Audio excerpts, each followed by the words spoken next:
Constance Dunlap by Arthur Benjamin Reeve. Part 2. Chapter 7.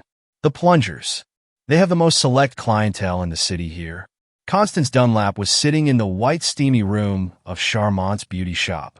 Her informant, reclining dreamily in a luxurious wicker chair, bathed in the perspiring vapor, had evidently taken a fancy to her.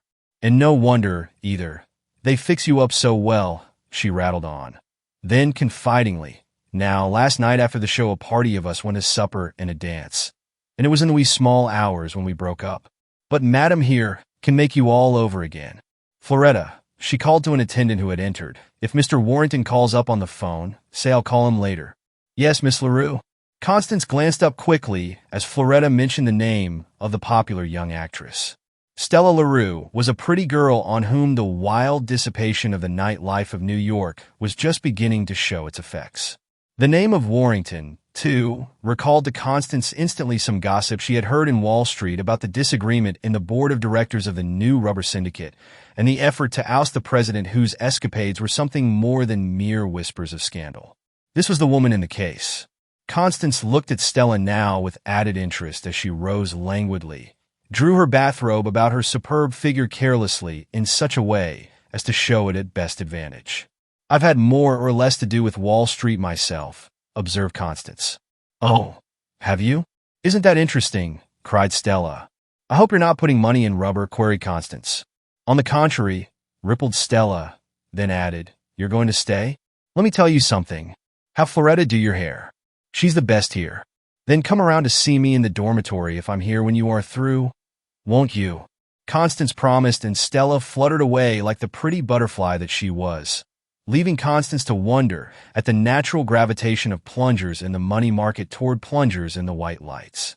Charmant's beauty parlor was indeed all its name implied, a temple of the cult of adornment, the last cry in the effort to satisfy what is more than health, wealth, and happiness to some women, the fundamental feminine instinct for beauty. Constance had visited the beauty specialist to have an incipient wrinkle smoothed out. Frankly, it was not vanity, but she had come to realize that her greatest asset was her personal appearance. Once that had a chance to work, her native wit and keen ability would carry her to success. Madame Charmant herself was a tall, dark-skinned, dark-haired, dark-eyed, well-groomed woman who looked as if she had been stamped from a die for a fashion plate, and then the die had been thrown away.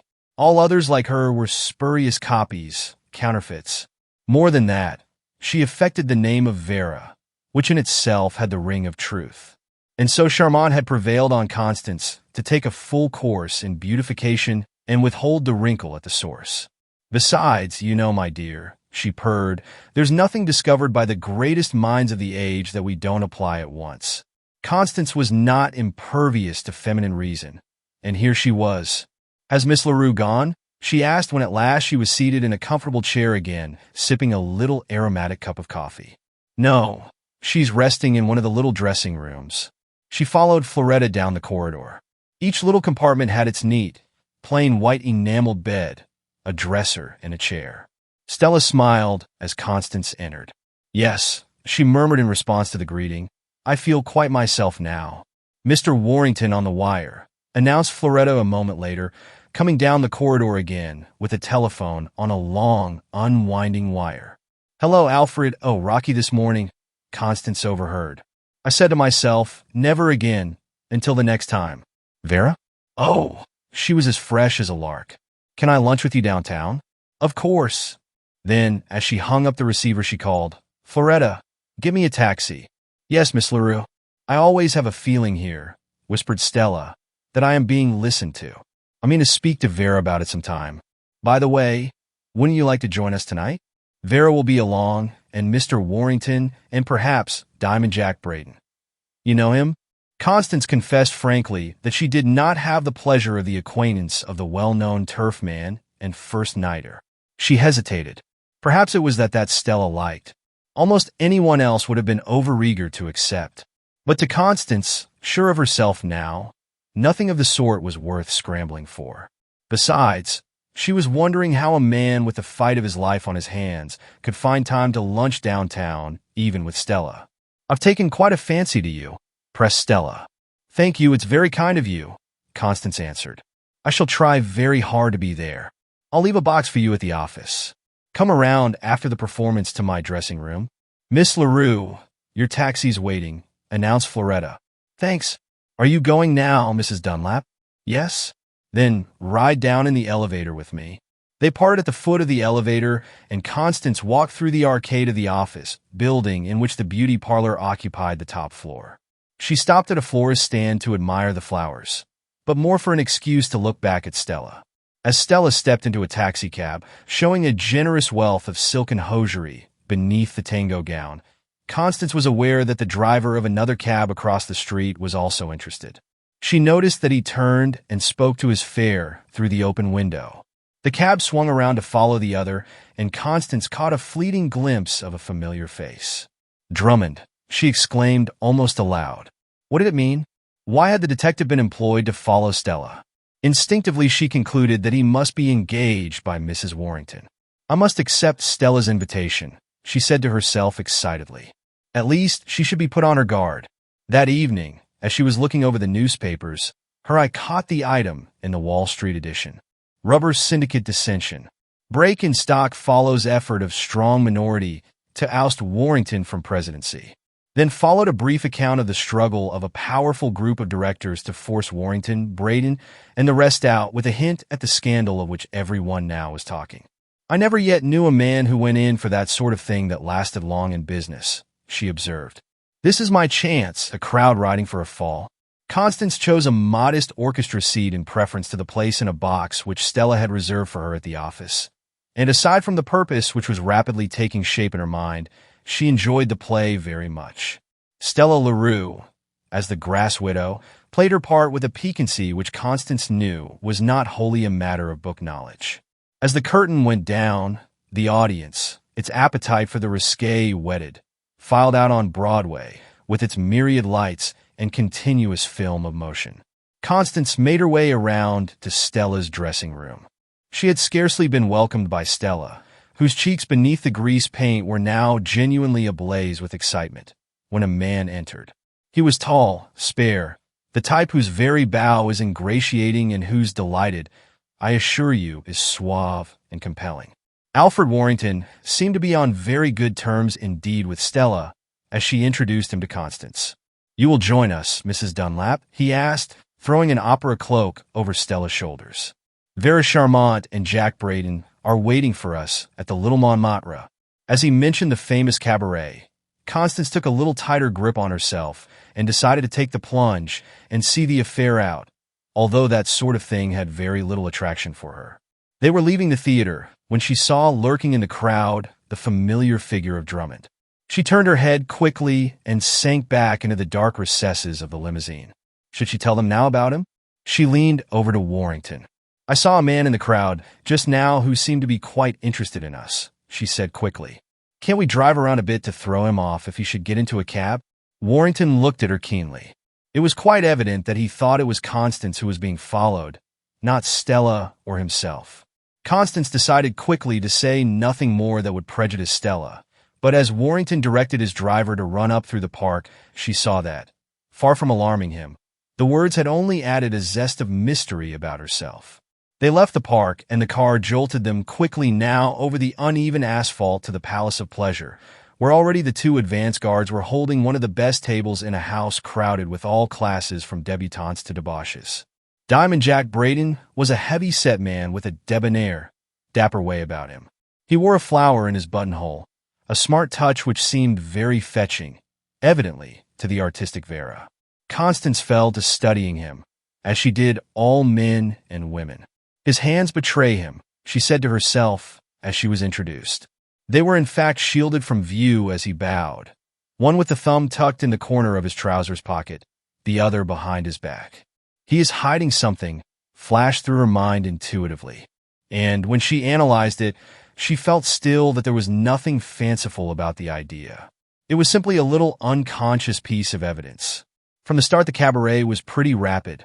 When they entered, two of the performers were rendering the Apache dance with an abandon that improved on its namesake.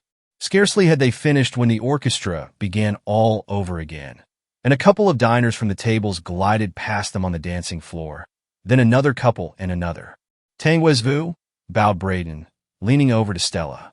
Oui, ji Tangerai. She nodded, catching the spirit of the place.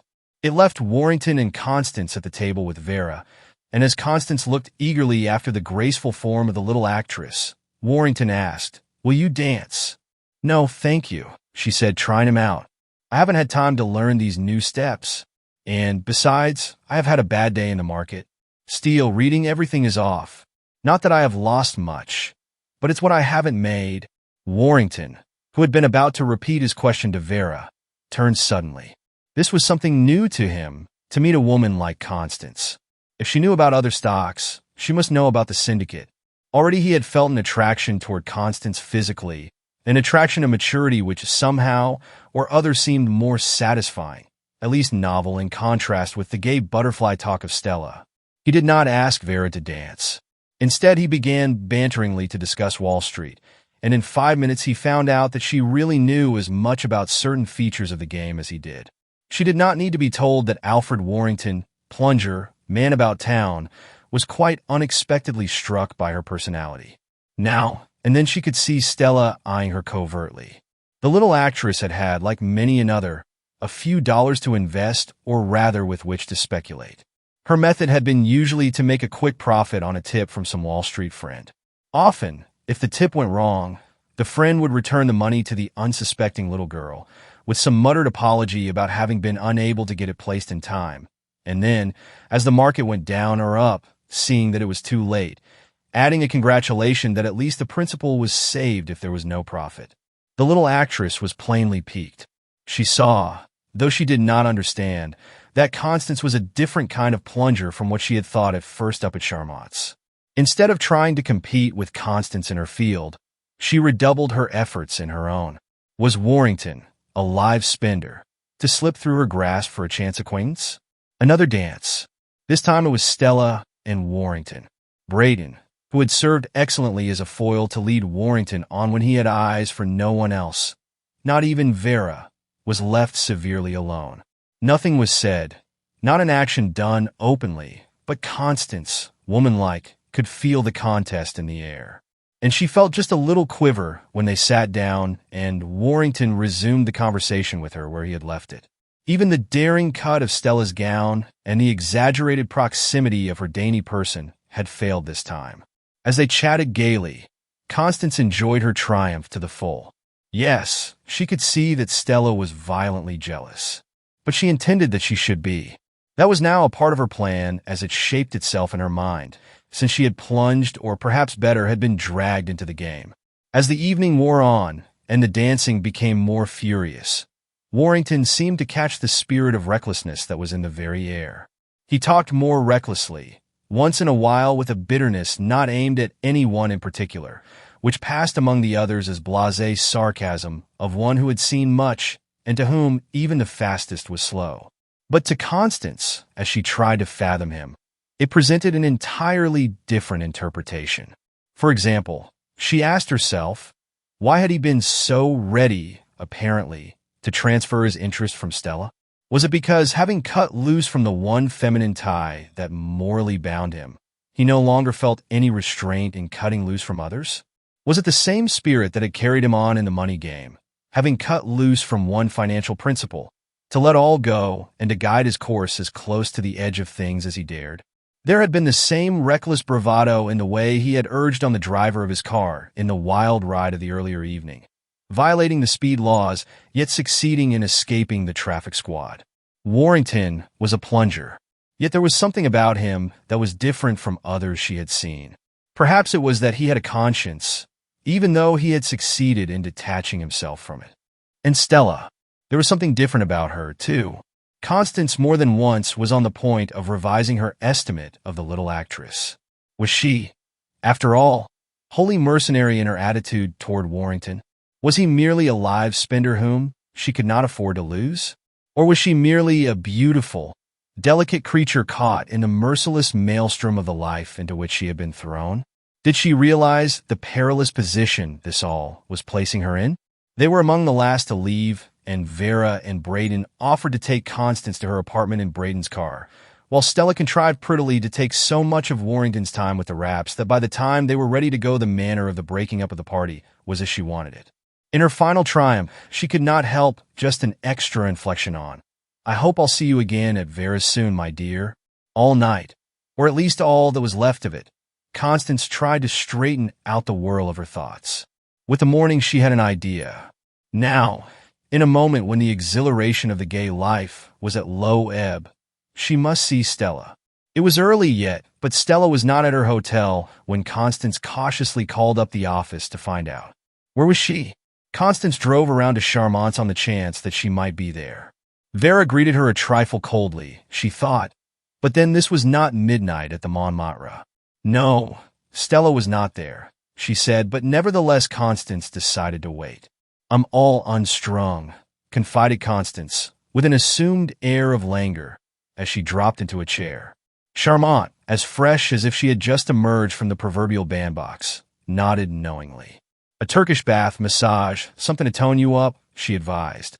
With alert eyes, Constance went patiently through the process of freshening.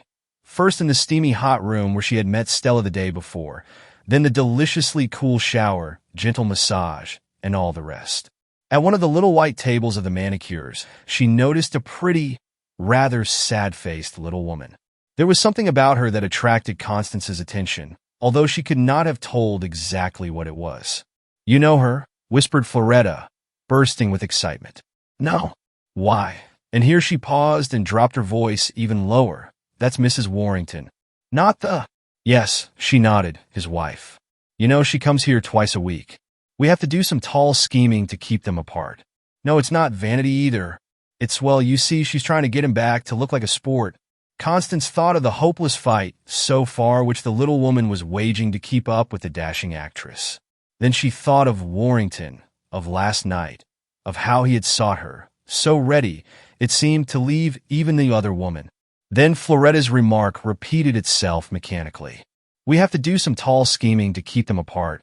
Was Stella here, after all? Mrs. Warrington was not a bad-looking woman, and in fact it was difficult to see how she expected to be improved by cosmetics that would lighten her complexion, bleaches that would flaxen her hair, tortures for this, that, and the other defect, real or imagined. Now, however, she was a creature of reinforcements, from her puffy masses of light hair to her French heels and embroidered stockings that showed through the slash in the drapery of her gown. Constance felt sorry for her, deeply sorry. The whole thing seemed not in keeping with her. She was a homemaker, not a butterfly. Was Warrington worth it all? Asked Constance of herself. "At least she thinks so," flashed over her, as Mrs. Warrington rose and left the room, watchfully guided by Floretta to the next process in her course in beautification. Constance sank back luxuriously on the cushions of her chaise longue. She longed to explore the beauty parlor, to leave the rest room and go down the narrow corridor, prying into the secrets of the little dressing rooms that opened into it. What did they conceal? Why had Vera seemed so distant? Was it the natural reaction of the morning after? Or was Stella really there, and was she keeping her away from Mrs. Warrington to prevent friction between two clients that would have been annoying to all? She could reach no conclusion, except that there was a feeling of luxurious well-being as she lolled back into the deep recesses of the lounge in the corner of the room separated from the next room by a thin board partition. Suddenly her attention was arrested by muffled voices on the other side of the partition. She strained her ears. She could not, of course, see the speakers or even recognize their voices, but they were a man and a woman. "We must get the thing settled right away," she overheard the man's voice. "You see how he is? Every new face attracts him. See how he took to that new one last night. Who knows what may happen? By someone may come along and spoil all. Couldn't we use her?" asked the woman.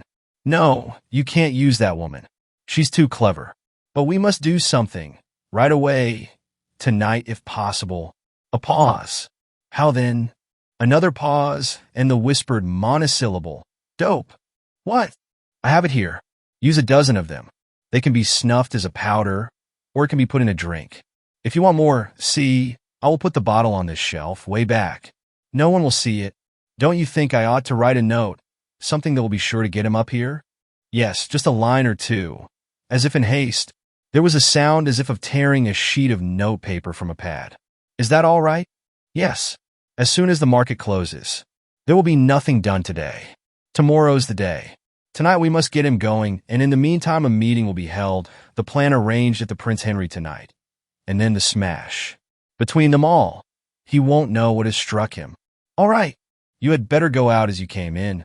It's better that no one up here should suspect anything. The voices ceased. What did it mean? Constance rose and sauntered around into the next room. It was empty, but when she looked hastily up on the shelf, there was a bottle of white tablets, and on a table a pad of note paper from which a sheet had been torn. She picked up the bottle gingerly. Who had touched it? Her mind was working quickly. Somewhere she had read of fingerprints, and the subject had interested her because the system had been introduced in banks, and she saw that it was going to become more and more important. But how did they get them in a case like this? She had read of some powder that adhered to the marks left by the sweat glands of the fingers. There was the talcum powder. Perhaps it would do. Quickly, she shook the box gently over the glass. Then she blew it off carefully. Clear, sharp, distinct, there were the imprints of fingers. But the paper. Talcum powder would not bring them out on that. It must be something black. A lead pencil. Eagerly, she seized it, and with a little silver penknife whittled off the wood. Scrape, scrape, until she had a neat little pile of finely powdered graphite. Then she poured it on the paper, and taking the sheet daintily by the edges, so that she would not mix her own fingerprints with the others, she rolled the powder back and forth. As she looked anxiously, she could see the little grains adhering to the paper. A fine camel's hair brush lay on the table for penciling. She took it deftly. It made her think of that first time when she painted the checks for Carlton. A lump came into her throat. There they were, the second pair of telltale prints. But what tale did they tell? Whose were they? Her reading on fingerprints had been very limited, but like everything she did, to the point. She studied those before her, traced out as best she could the loops, whorls, arches, and composites, even counted the ridges on some of them. It was not so difficult after all. She stopped in an uptown branch of her brokers in one of the hotels. The market was very quiet, and even the rubber syndicates seemed to be marking time. As she went out, she passed the telephone booths. Should she call up Warrington? Would he misinterpret it? What if he did? She was mistress of her own tongue. She need not say too much. Besides, if she were going on a fishing expedition, a telephone line was as good as any other, better than a visit. "This is Mrs. Dunlap," she said directly. "Oh, how do you do, Mrs. Dunlap? I've been intending to call you up, but—" He paused and added, "You know, we are having a pretty strenuous time down here." There was a genuine ring to the first part of his reply, but the rest of it trailed off into the old blasé tone. "I'm sorry," she replied. "I enjoyed last night so much." "Did you?" Came back eagerly. Before he could add anything, she asked, "I suppose you're going to see Stella again this afternoon?" "Why?" Or yes, he hesitated. "I think so." "Where?" "At Vera's," she asked, adopting a tone not of curiosity, but of chiding him for seeing Stella instead of herself. The moment of hesitation, before he said that he didn't know, told her the truth. It was as good as a plain yes. For a few moments they chatted. As she hung up the receiver after his deferential goodbye, Constance knew that she had gained a new angle from which to observe Warrington's character. He was intensely human, and he was in wrong. It was a mess, all around. The day wore on, yet brought no indecision as to what she would do, though it brought no solution as to how to do it. The inaction was worse than anything else. The last quotations had come in over the ticker, showing the syndicate stocks still unchanged. She left her brokers and sat for a few moments in the rotunda of the hotel, considering. She could stand it no longer. Whatever happened, she would run around to Charmant's. Some excuse would occur when she got there. As Constance alighted from the private elevator, a delicate scent as of attar of roses smote lightly on her, and there was, if anything, a greater air of exotic warmth about the place. Everything, from the electric bulbs buried deep in the clusters of amber artificial flowers to the bright green leaves on the dainty trellises, the little square-paned windows and white furniture, bespoke luxury. There was an inviting tone to it all. "I'm glad I've found you," began Constance to Stella, as though nothing had happened. "There is something I'd like to say to you besides thanking you most kindly for the good time last." "Is there anything I can do for you?" interrupted Madame Charmant in a business-like tone. "I'm sure that Miss Leroux invited you last night," because she thought you were lonely. She and Mr. Warrington, are old friends? Charmant emphasized the remark to mean, you trespassed on forbidden ground, if you thought you could get him away. Constance seemed not to notice the implication. There is something I'd like to say, she repeated gently. She picked up a little inking pad which lay on a mahogany secretary, which Vera used as an office desk. If you will be so kind, Stella, as to place your fingers flat on this pad, never mind about the ink. Call Floretta. She will wipe them off afterwards, and then on this piece of paper, I won't bother you further. Almost before she knew it, the little actress had placed her dainty white hand on the pad, and then on the paper. Constance did the same, to illustrate, then called Floretta. If Vera will do as I have done, she said, offering her the pad and taking her hand. Charmant complied, and when Floretta arrived her impressions were added to the others. There's a man wishes to see you outside, madam, said Floretta, wiping off the soiled fingertips. Tell him to wait. In the little room. Floretta opened the door to go out, and through it Constance caught sight of a familiar face. A moment later the man was in the room with them. It was Drummond, the same sneer, the same assurance in his manner. So, he snarled at Constance. You here? I seem to be here, she answered calmly. Why? Never mind why, he blustered. I knew you saw me the other night. I heard you tell him to hit it up so as to shake me. But I found out all right. Found out what? Asked Constance coldly. Say, that's about your style, isn't it? You always get in when it comes to trimming the good spenders, don't you? Mr. Drummond, she replied, I don't care to talk to you. You don't, hey? Well, perhaps when the time comes you'll have to talk. How about that? She was thinking rapidly. Was Mrs. Warrington preparing to strike a blow that would be the last impulse necessary to send the plunger down for the last time? She decided to take a chance, to temporize until someone else made a move. I'd thank you to place your fingers on this pad, said Constance quietly. I'm making a collection of these things. You are you? Yes, she cut short. And if my collection isn't large enough, I shall call up Mrs. Warrington and ask her to come over too, she added significantly. Floretta entered again. Please wipe the ink off Mr. Drummond's fingers, ordered Constance quietly, still holding out the pad. Confound your impudence, he ground out, seizing the pad. There! What do you mean by Mrs. Warrington? What is she to do with this? Have a care, Mrs. Dunlap. You're on the wrong track here and going the wrong way. Mr. Warrington is, began Floretta. Show him in, quick, demanded Constance, determined to bring the affair to a showdown on the spot. As the door swung open, Warrington looked at the group in unfeigned surprise. Mr. Warrington greeted Constance without giving any of the others a chance. This morning, I heard a little conversation up here. Floretta, will you go into the little room, and on the top shelf you will find a bottle. Bring it here carefully. I have a sheet of paper, also, which I am going to show you. I had already seen the little woman, Mr. Warrington, whom you have treated so unjustly. She was here, trying vainly to win you back by those arts which she thinks must appeal to you. Floretta returned with the bottle and placed it on the secretary beside Constance. Someone took some tablets from this bottle and gave them to someone else who wrote on this paper. She resumed, bending first over the paper she had torn from the pad. Ah, a loop with 12 ridges, another loop, a whirl, a loop. The marks on this paper correspond precisely with those made here just now by Vera Charmant herself. You get out of here, quick, snarled Drummond, placing himself between the now furious Vera and Constance. 1 minute, replied Constance calmly. I am sure Mr. Warrington is a gentleman, if you are not. Perhaps I have no fingerprints to correspond with those on the bottle. If not, I am sure that we can send for someone whose prints will do so. She was studying the bottle. The other, however, she said slowly to conceal her own surprise, was a person who has been set to trail you and Stella, Mr. Warrington, a detective named Drummond. Suddenly the truth flashed over her. Drummond was not employed by Mrs. Warrington at all. Then by whom? By the directors. And the rest of these people? Grafters who were using Stella to bait the hook. Braden had gone over to them, had aided in plunging Warrington into the wild life until he could no longer play the business game as before. Charmant was his confederate, Drummond his witness. Stella, said Constance, turning suddenly to the little actress. Stella, they're using you, Diamond Jack and Vera. using you to lead him on, playing the game of the minority of the directors of the syndicate to get him out. There is to be a meeting of the directors tonight at the Prince Henry. He was to be in no condition to go. Are you willing to be mixed up in such a scandal?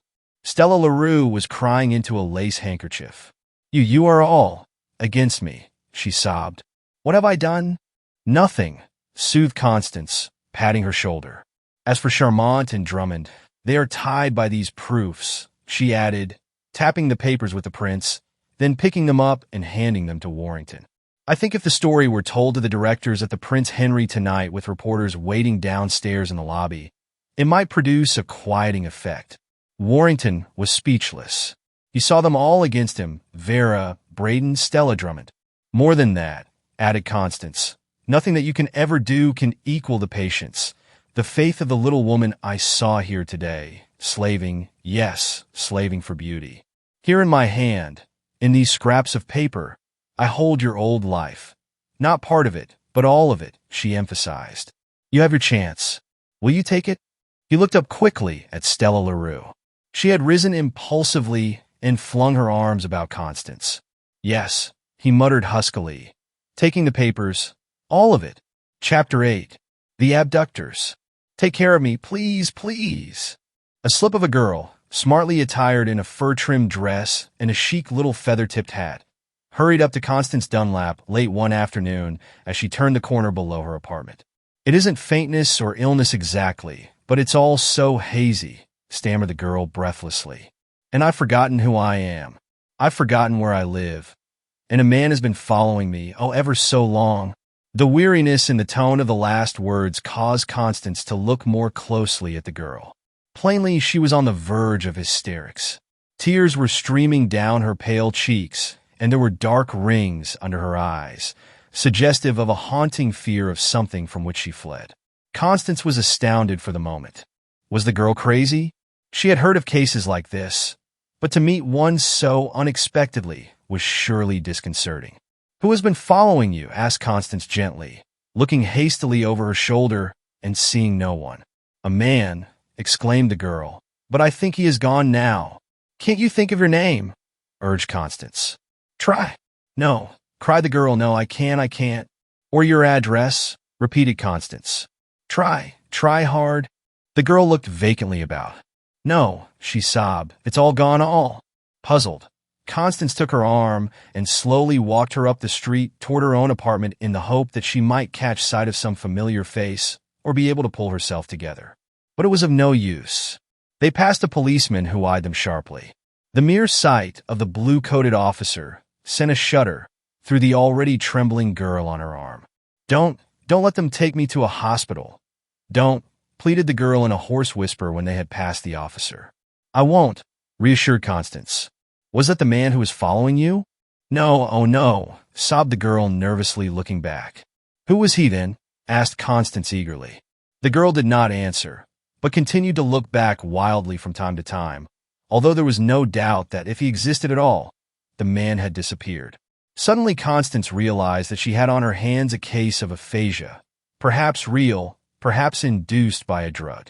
At any rate, the fear of being sent away to an institution was so strong in the poor creature that Constance felt intuitively how disastrous to her might be the result of disregarding the obsession.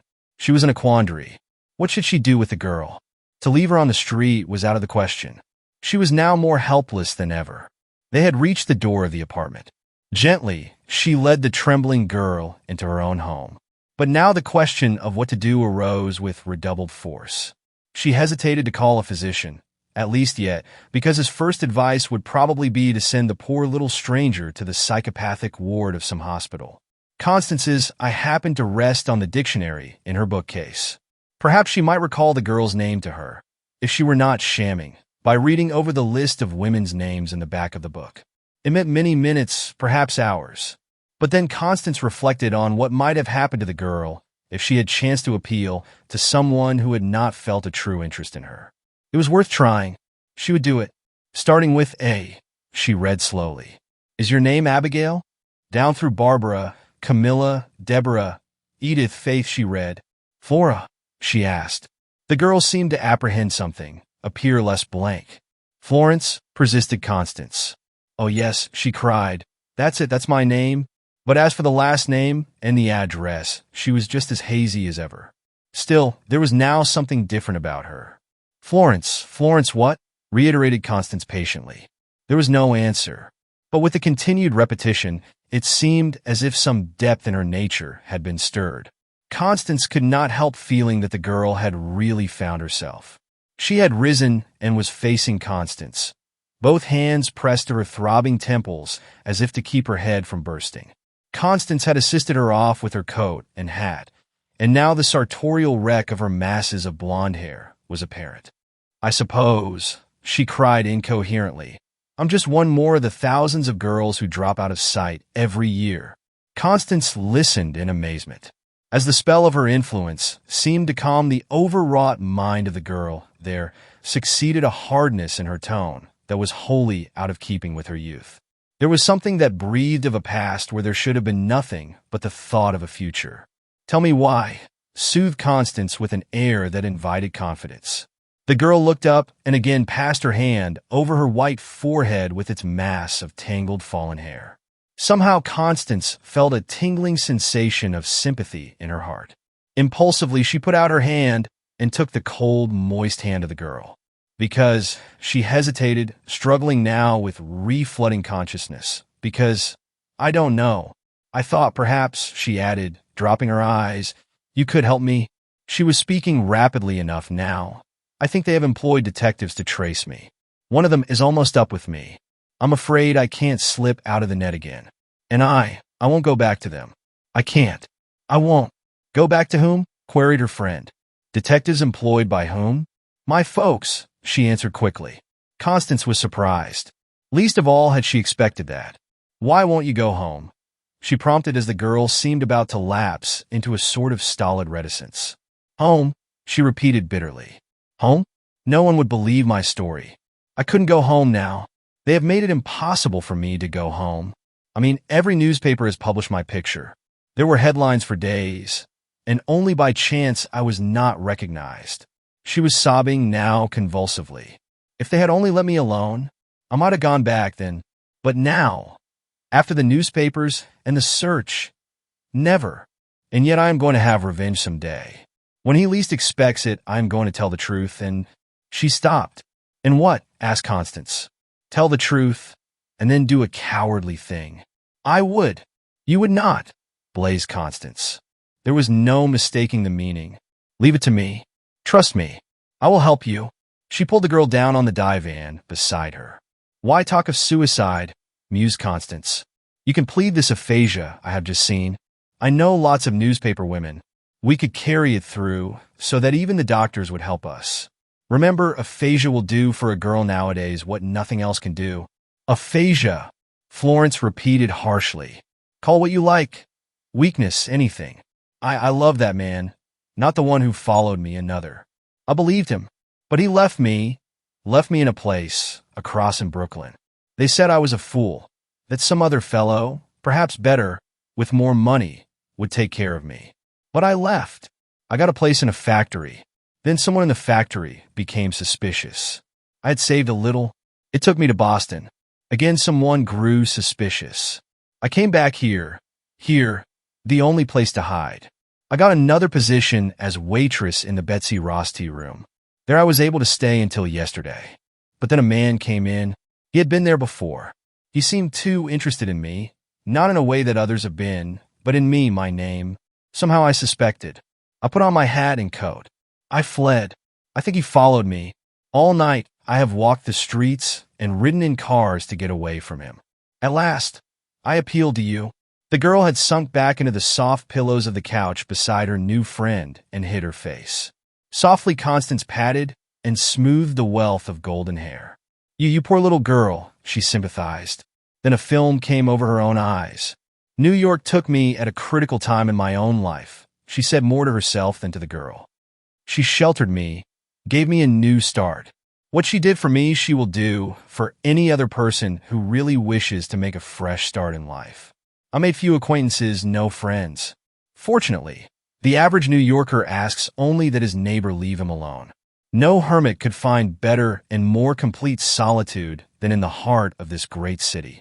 Constance looked pityingly at the girl before her.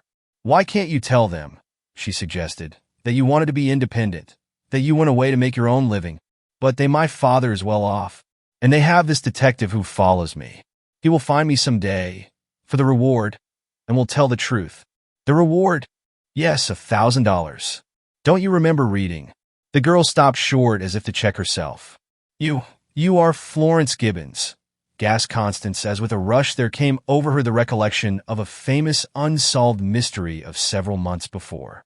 The girl did not look up as Constance bent over and put her arms about her. "Who was he?" she asked persuasively.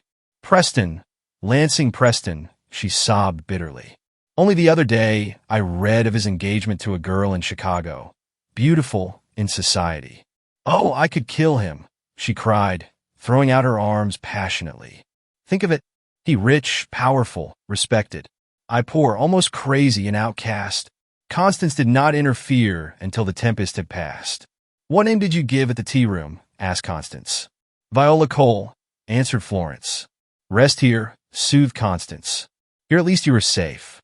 I have an idea. I shall be back soon." The Betsy Ross was still open after the rush of tired shoppers and later of business women to whom this was not only a restaurant but a club. Constance entered and sat down. "Is the manager in?" she asked of the waitress. "Mrs. Palmer?" "No, but if you care to wait, I think she'll be back directly."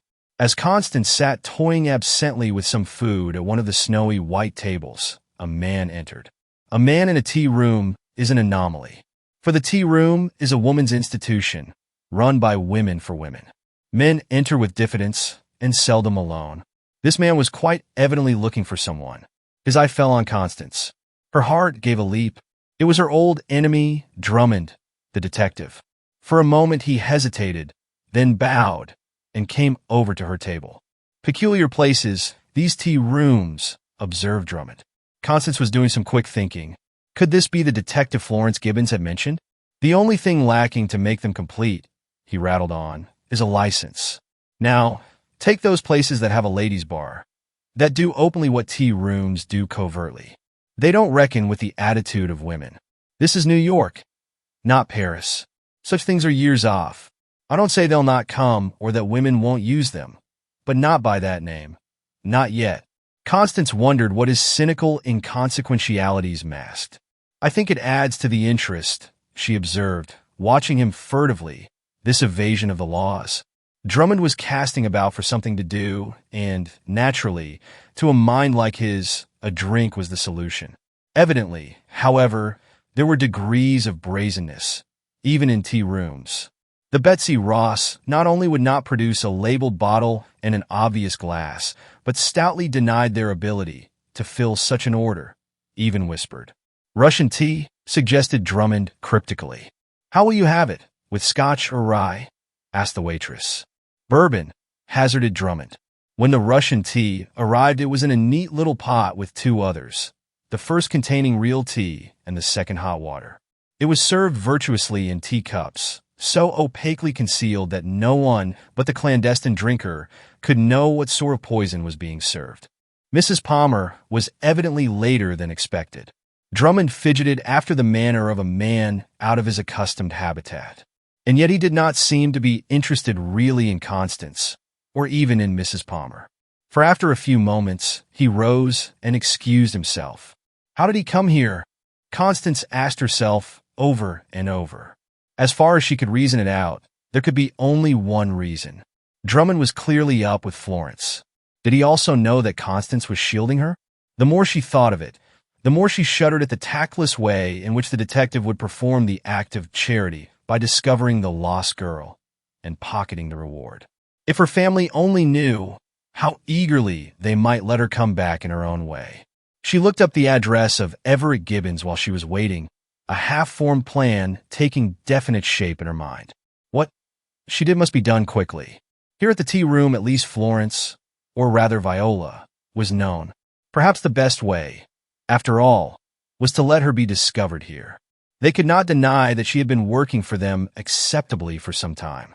Half an hour later, Mrs. Palmer, a bustling businesswoman, came in and the waitress pointed her out to Constance. "Did you have a waitress here named Viola Cole?" began Constance, watching keenly the effect of her inquiry.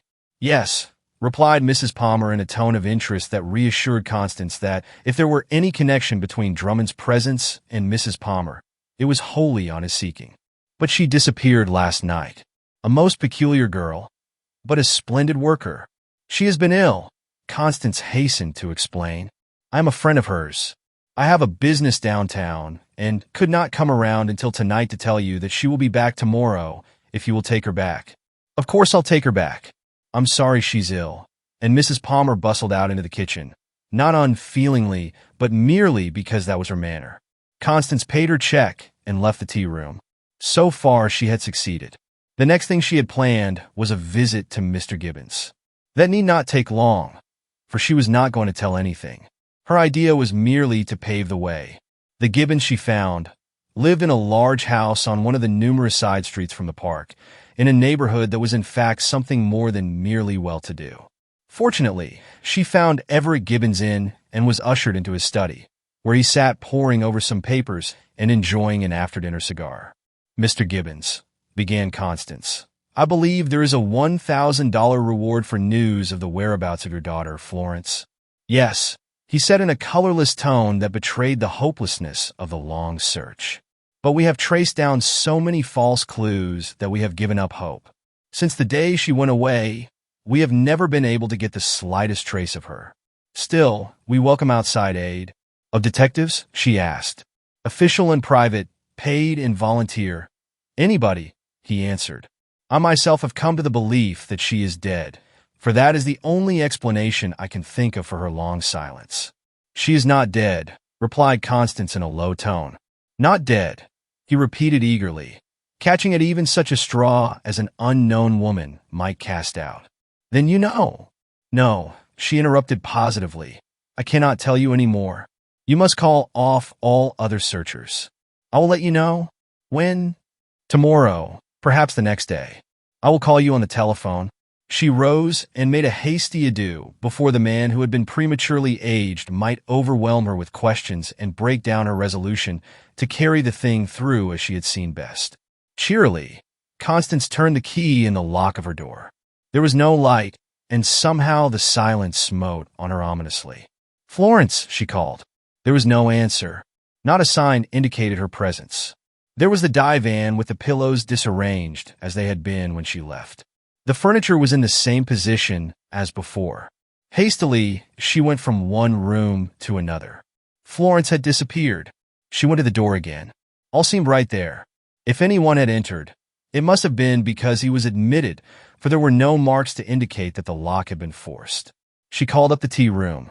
Mrs. Palmer was very sympathetic, but there had been no trace of Viola Cole there yet. "You will let me know if you get any word?" asked Constance anxiously. "Surely," came back Mrs. Palmer's cordial reply. 100 dire possibilities crowded through her mind. Might Florence be held somewhere as a white slave? Not by physical force, but by circumstances, ignorant of her rights, afraid to break away again? Or was it suicide, as she had threatened? She could not believe it. Nothing could have happened in such a short time to change her resolution about revenge. The recollection of all the stories she had read recently crossed her mind. Could it be a case of drugs? The girl had given no evidence of being a dope fiend. Perhaps someone had entered, after all. She thought of the so-called poison needle cases. Might she not have been spirited off in that way? Constance had doubted the stories. She knew that almost any doctor would say that it was impossible to inject a narcotic by a sudden jab of a hypodermic syringe. That was rather a slow, careful, and deliberate operation, to be submitted to with patience. Yet Florence was gone. Suddenly, it flashed over Constance that Drummond might not be seeking the reward primarily, after all. His first object might be shielding Preston. She recollected that Mr. Gibbons had said nothing about Drummond, either one way or the other. And if he were both shielding Preston and working for the reward, he would care little how much Florence suffered. He might be playing both ends to serve himself. She rang the elevator bell. "Has anybody called at my apartment while I was out?" she asked. "Yes'm. A man came here, and you let him up? I didn't know you were out. You see, I had just come on." He said he was to meet someone at your apartment. And when he pressed the buzzer, the door opened, and I ran the elevator down again. I thought it was all right, ma'am. And then what? Inquired Constance breathlessly. Well, in about 5 minutes my bell rang. I ran the elevator up again, and waiting was this man with a girl I had never seen before. You understand, I thought it was all right. He told me he was going to meet someone. Yes, I understand. Oh, my God. If I had only thought to leave word not to let her go. How did she look? Her clothes, you mean, ma'am? No, her face, her eyes. Begging your pardon, I thought she was, well, acted queer, scared, dazed-like. You didn't notice which way they went, I suppose? No, ma'am, I didn't. Constance turned back again into her empty apartment, heartsick. In spite of all she had planned and done, she was defeated. Worse than defeated. Where was Florence? What might not happen to her? She could have sat down and cried. Instead, she passed a feverishly restless night. All the next day passed, and still not a word. She felt her own helplessness. She could not appeal to the police. That might defeat the very end she sought. She was single-handed. For all she knew, she was fighting the almost limitless power of brains and money of Preston. Inquiry developed the fact that Preston himself was reported to be in Chicago with his fiancée. Time and again, she was on the point of making the journey to let him know that someone at least was watching him. But she reflected, if she did, that she might miss the one call from Florence for help. Then she thought bitterly of the false hopes she had raised in the despairing father of Florence Gibbons. It was maddening. Several times during the day, Constance dropped into the Betsy Ross without finding any word. Late that night, the buzzer on her door sounded. It was Mrs. Palmer herself, with a letter at last, written on rough paper in pencil with a trembling hand. Constance almost literally pounced on it. Will you tell the lady who was so kind to me that while she was out seeing you at the tea room, there was a call at her door? I didn't like to open it, but when I asked who was there, a man said it was the steam fitter she had asked to call about the heat. I opened the door. From that moment when I saw his face until I came to myself here, I remember nothing. I would write to her, only I don't know where she lives. One of the bellboys here is kind enough to smuggle this note out for me addressed to the Betsy boss. Tell her, please, that I am at a place in Brooklyn, I think called Lustgarten's. She can recognize it because it is at a railroad crossing, steam railroads, not trolleys or elevateds. I know you think me crazy, Mrs. Palmer, but the other lady can tell you about it. Oh, it was the same horrible feeling that came over me that night as before. It isn't a dream. It's more like a trance. It comes in a second, usually when I am frightened.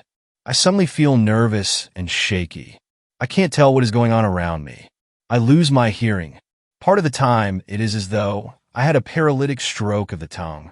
The next day, perhaps, it is gone. But while it lasts, it is terrifying. It's like walking into a new world with everything strange about me. The note ended with a most pathetic appeal. Constance was already nervously putting on her hat. "You're going to go there?" asked Mrs. Palmer. "If I can locate the place," she answered. "Aren't you afraid?" inquired the other. Constance did not reply. She ostentatiously slipped a little ivory-handled revolver into her handbag. "It's a new one," she explained finally, "like nothing you ever heard of before, I guess. I bought it only the other day after a friend of mine told me about it." Mrs. Palmer was watching her closely. You are a wonderful woman," she burst out finally. "It isn't good business. It isn't good sense." Constance stopped short in her preparations for the search. What are business and sense compared to the life of... She checked herself on the very point of revealing the girl's real name. "Nothing," replied Mrs. Palmer. "I had already made up my mind to go with you before I spoke. If you will let me." In a moment, the two understood each other better than after years of casual acquaintance. Back and forth through the mazes of streets and car lines of the city, across the river the two women traveled, asking veiled questions of every wearer of a uniform, until at last they found such a place as Florence had described in her note. There, it seemed, had sprung up a little center of vice. While reformers were trying to clamp down tight the lid in New York, all the vicious elements were prying it up here. Crushed in one place, they rose again in another. There was the electric sign, Lustgarten. Even a cursory glance told them that it included a saloon on the first floor, with a sort of dance hall and second-rate cabaret. Above, that was a hotel. The windows were darkened, with awnings pulled down, even on what must have been in the daytime the shady side. "Shall we go in? Are you game?" asked Constance of her companion. "I haven't gone so far without considering that," replied Mrs. Palmer, somewhat reproachfully. Without a word, Constance entered the door down the street, followed by her companion. A Negro at the little cubby hole of an office pushed out a register at them. Constance signed the first names that came into her head, and a moment later they were on their way up to a big double room on the third floor, led by another, younger Negro. "Will you send the bellboy up?" asked Constance as they entered the room. "I'm the bellboy, ma'am," was his disconcerting reply. "I mean the other one," replied Constance, hazarding. "The one who is here in the daytime." "There ain't no other boy, ma'am. There ain't no." "Could you deliver a note for me at a tea room in New York tomorrow?" interrupted Constance, striking while the iron seemed hot. The boy turned around abruptly from his busy occupation of doing something useless that would elicit a tip. He quietly shut the door and wheeled about with his hand still on the knob. "Do you want to know what room she's in?" he asked. Constance opened her handbag. Mrs. Palmer suppressed a little scream. She had expected that ivory-handled thing to appear. Instead, there was a treasury note of a size that caused the white part of the boy's eyes to expand beyond all the laws of optics. "Yes," she said, pressing it into his hand. 42 down the hall, around the turn, on the other side," whispered the boy. "And for God's sake, ma'am, don't tell nobody I told you." His shuffle down the hall had scarcely ceased before the two women were stealthily creeping in the opposite direction, looking eagerly at the numbers. Constance had stopped abruptly around the turn. Through a transom of one of the rooms they could hear voices, but could see no light. "Well, go back then," growled a gruff voice. "Your family will never believe your story, never believe that you came again and stayed at Lustgarten's against your will." "Why," the voice taunted with a harsh laugh, "if they knew the truth, they would turn you from the door, instead of offering a reward." There was a moment of silence. Then a woman's voice, strangely familiar to Constance, spoke. "The truth," she exclaimed bitterly. He knew it was a case of a girl who liked a good time, liked pretty clothes, a ride in an automobile, theaters, excitement, bright lights, nightlife, a girl with a romantic disposition in whom all that was repressed at home.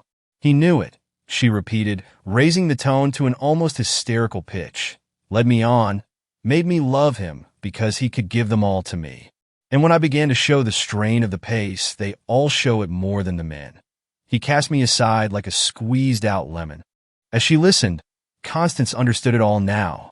It was to make Florence Gibbons a piece of property, a thing to be traded in, bartered. That was the idea. Discover her.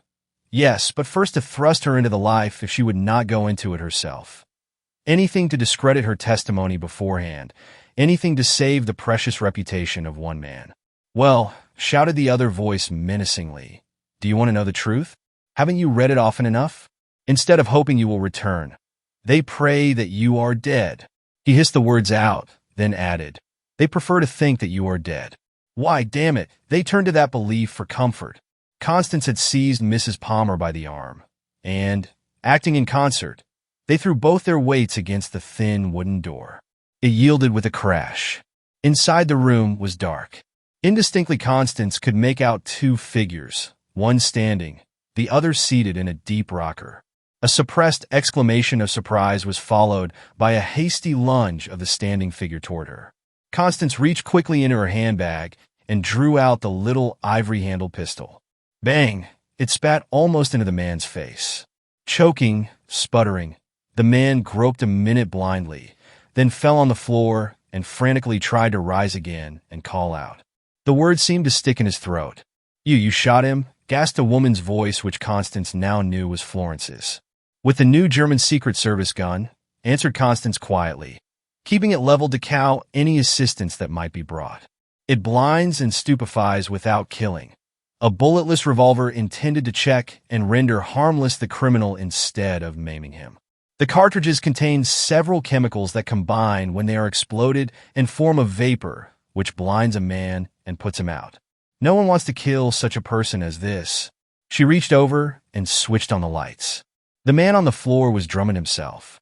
You will tell your real employer, Mr. Preston," she added contemptuously, "that unless he agrees to our story of his elopement with Florence, marries her, and allows her to start an undefended action for divorce, we intend to make use of the new Federal Mann Act, with a jail sentence for both of you." Drummond looked up sullenly, still blinking and choking. "And not a word of this until the suit is filed. Then we will see the reporters, not he. Understand?" "Yes," he muttered, still clutching his throat. An hour later, Constance was at the telephone in her own apartment. "Mr. Gibbons, I must apologize for troubling you at this late, or rather early hour. But I promised you something which I could not fulfill until now. This is the Mrs. Dunlap who called on you the other day with a clue to your daughter Florence. I have found her. Yes, working as a waitress in the Betsy Ross Tea Boom. No, not a word to anyone, not even to her mother. No, not a word. You can see her tomorrow, at my apartment. She's going to live with me for a few days until we get a few little matters straightened out." Constance had jammed the receiver back on the hook hastily. Florence Gibbons, wild-eyed, trembling, imploring, had flung her arms about her neck. "No, no, no," she cried. "I can't. I won't." With a force that was almost masculine, Constance took the girl by both shoulders. "The $1,000 reward which comes to me," said Constance decisively, "will help us straighten out those few little matters with Preston. Mrs. Palmer can stretch the time which you have worked for her.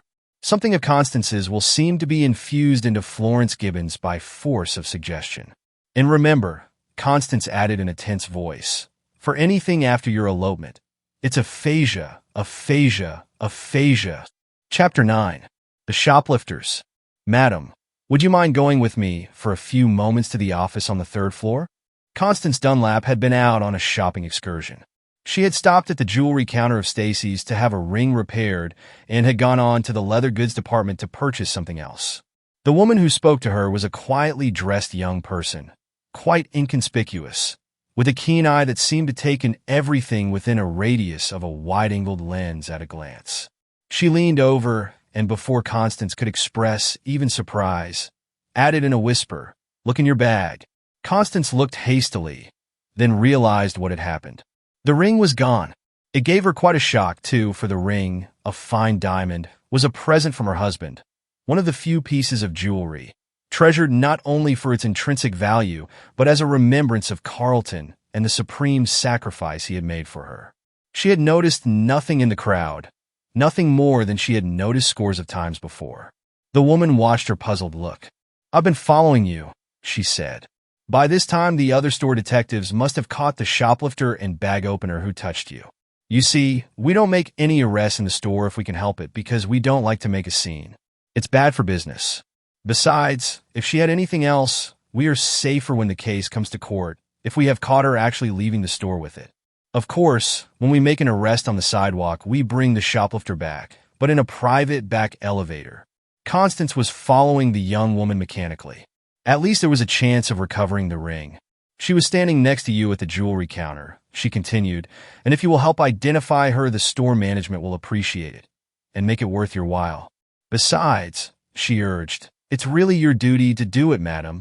Constance remembered now the rather simply but richly gowned young woman who had been standing next to her at the counter, seemingly unable to decide which of a number of beautiful rings she really wanted. She remembered because, with her own love of beauty, she had wanted one herself. In fact, had thought at the time that she, too, might have difficulty in choosing. With the added feeling of curiosity, Constance followed the woman detective up in the elevator. In the office, apart in a little room curiously furnished with a camera, innumerable photographs, cabinets, and filing cases, was a young woman, perhaps 26 or 7. On a table before her lay a pile of laces and small trinkets. There, too, was the beautiful diamond ring which she had hidden in her muff. Constance fairly gasped at the sight. The girl was sitting limply in a chair, crying bitterly. She was not a hardened-looking creature. In fact, her face bore evident traces of refinement, and her long, slender fingers hinted at a nervous, artistic temperament. It was rather a shock to see such a girl under such distressing circumstances. "We've lost so much lately," a small ferret-eyed man was saying, "that we must make an example of someone. It's serious for us detectives, too. We'll lose our jobs unless we can stop you boosters. Oh, I didn't mean to do it. I just couldn't help it, sobbed the girl over and over again. Yes, drawled the man. That's what they all say. But you've been caught with the goods this time, young lady. A woman entered, and the man turned to her quickly. Carr, Kitty Carr. Did you find anything under that name? No, sir, replied the woman's store detective. We've looked all through the records and the photographs. We don't find her. And yet I don't think it is an alias. At least if it is not an alias for anyone we have any record of. I've a good eye for faces, and there isn't one we have on file as good looking, she added, perhaps with a little touch of wistfulness at her own plainness and this beauty gone wrong. This is the woman who lost the ring, put in the other woman detective, motioning to Constance, who had accompanied her and was standing, a silent spectator. The man held up the ring, which Constance had already recognized. Is that yours? He asked. For a moment, strangely, she hesitated. If it had been any other ring in the world, she felt sure that she would have said no. But then she reflected, there was that pile of stuff. There was no use in concealing her ownership of the ring. Yes, she murmured. One moment, please, answered the man brusquely. I must send down for the salesgirl who waited on you to identify you and your check. A mere formality, you know, but necessary to keep things straight. Constance sat down. I suppose you don't realize it, explained the man, turning to Constance, but the shoplifters of the city get away with a couple of $1 million worth of stuff every year. It's the price we have to pay for displaying our goods. But it's too high. They're the department store's greatest unsolved problem.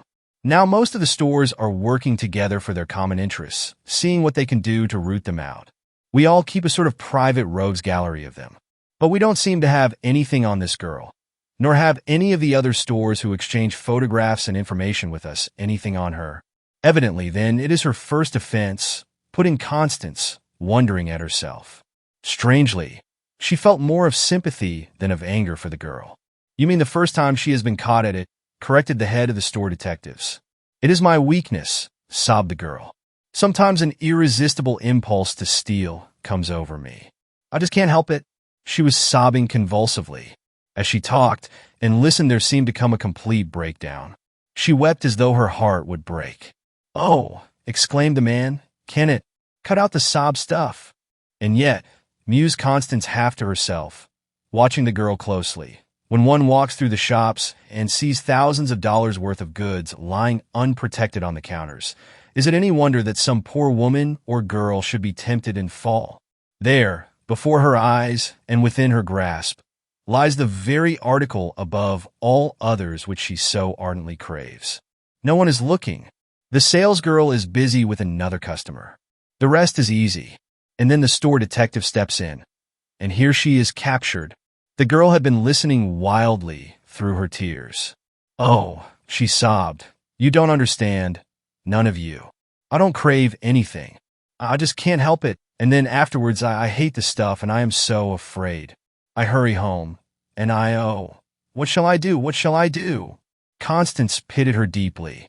She looked from the wild-eyed, tear-stained face to the miscellaneous pile of material on the table, and the unwinking gaze of the store detectives. True, the girl had taken a very valuable diamond ring, and from herself. But the laces, the trinkets, all were abominably cheap, not worth risking anything for. Constance's attention was recalled by the man who beckoned her aside to talk to the salesgirl who had waited on her. You remember seeing this lady at the counter? He asked of the girl. She nodded. And that woman in there? He motioned. Again, the salesgirl nodded. Do you remember anything else that happened? He asked Constance as they faced Kitty Carr, and he handed Constance the ring. Constance looked the detective squarely in the face for a moment. I have my ring. You have the other stuff, she murmured. Besides, there is no record against her. She doesn't even look like a professional bad character. No, I'll not appear to press the charge. I'll make it as hard as I can before I'll do it, she added positively. The woman, who had overheard, looked her gratitude. The detectives were preparing to argue. Constance hardly knew what she was saying, as she hurried on before anyone else could speak. No, she added, but I'll tell you what I will do. If you will let her go, I will look after her. Parole her, unofficially with me. Constance drew a card from her case and handed it to the detective. He read it carefully, and a puzzled look came over his face. Charge account. Good customer. Pays promptly, he muttered under his breath. For a moment he hesitated. Then he sat down at a desk.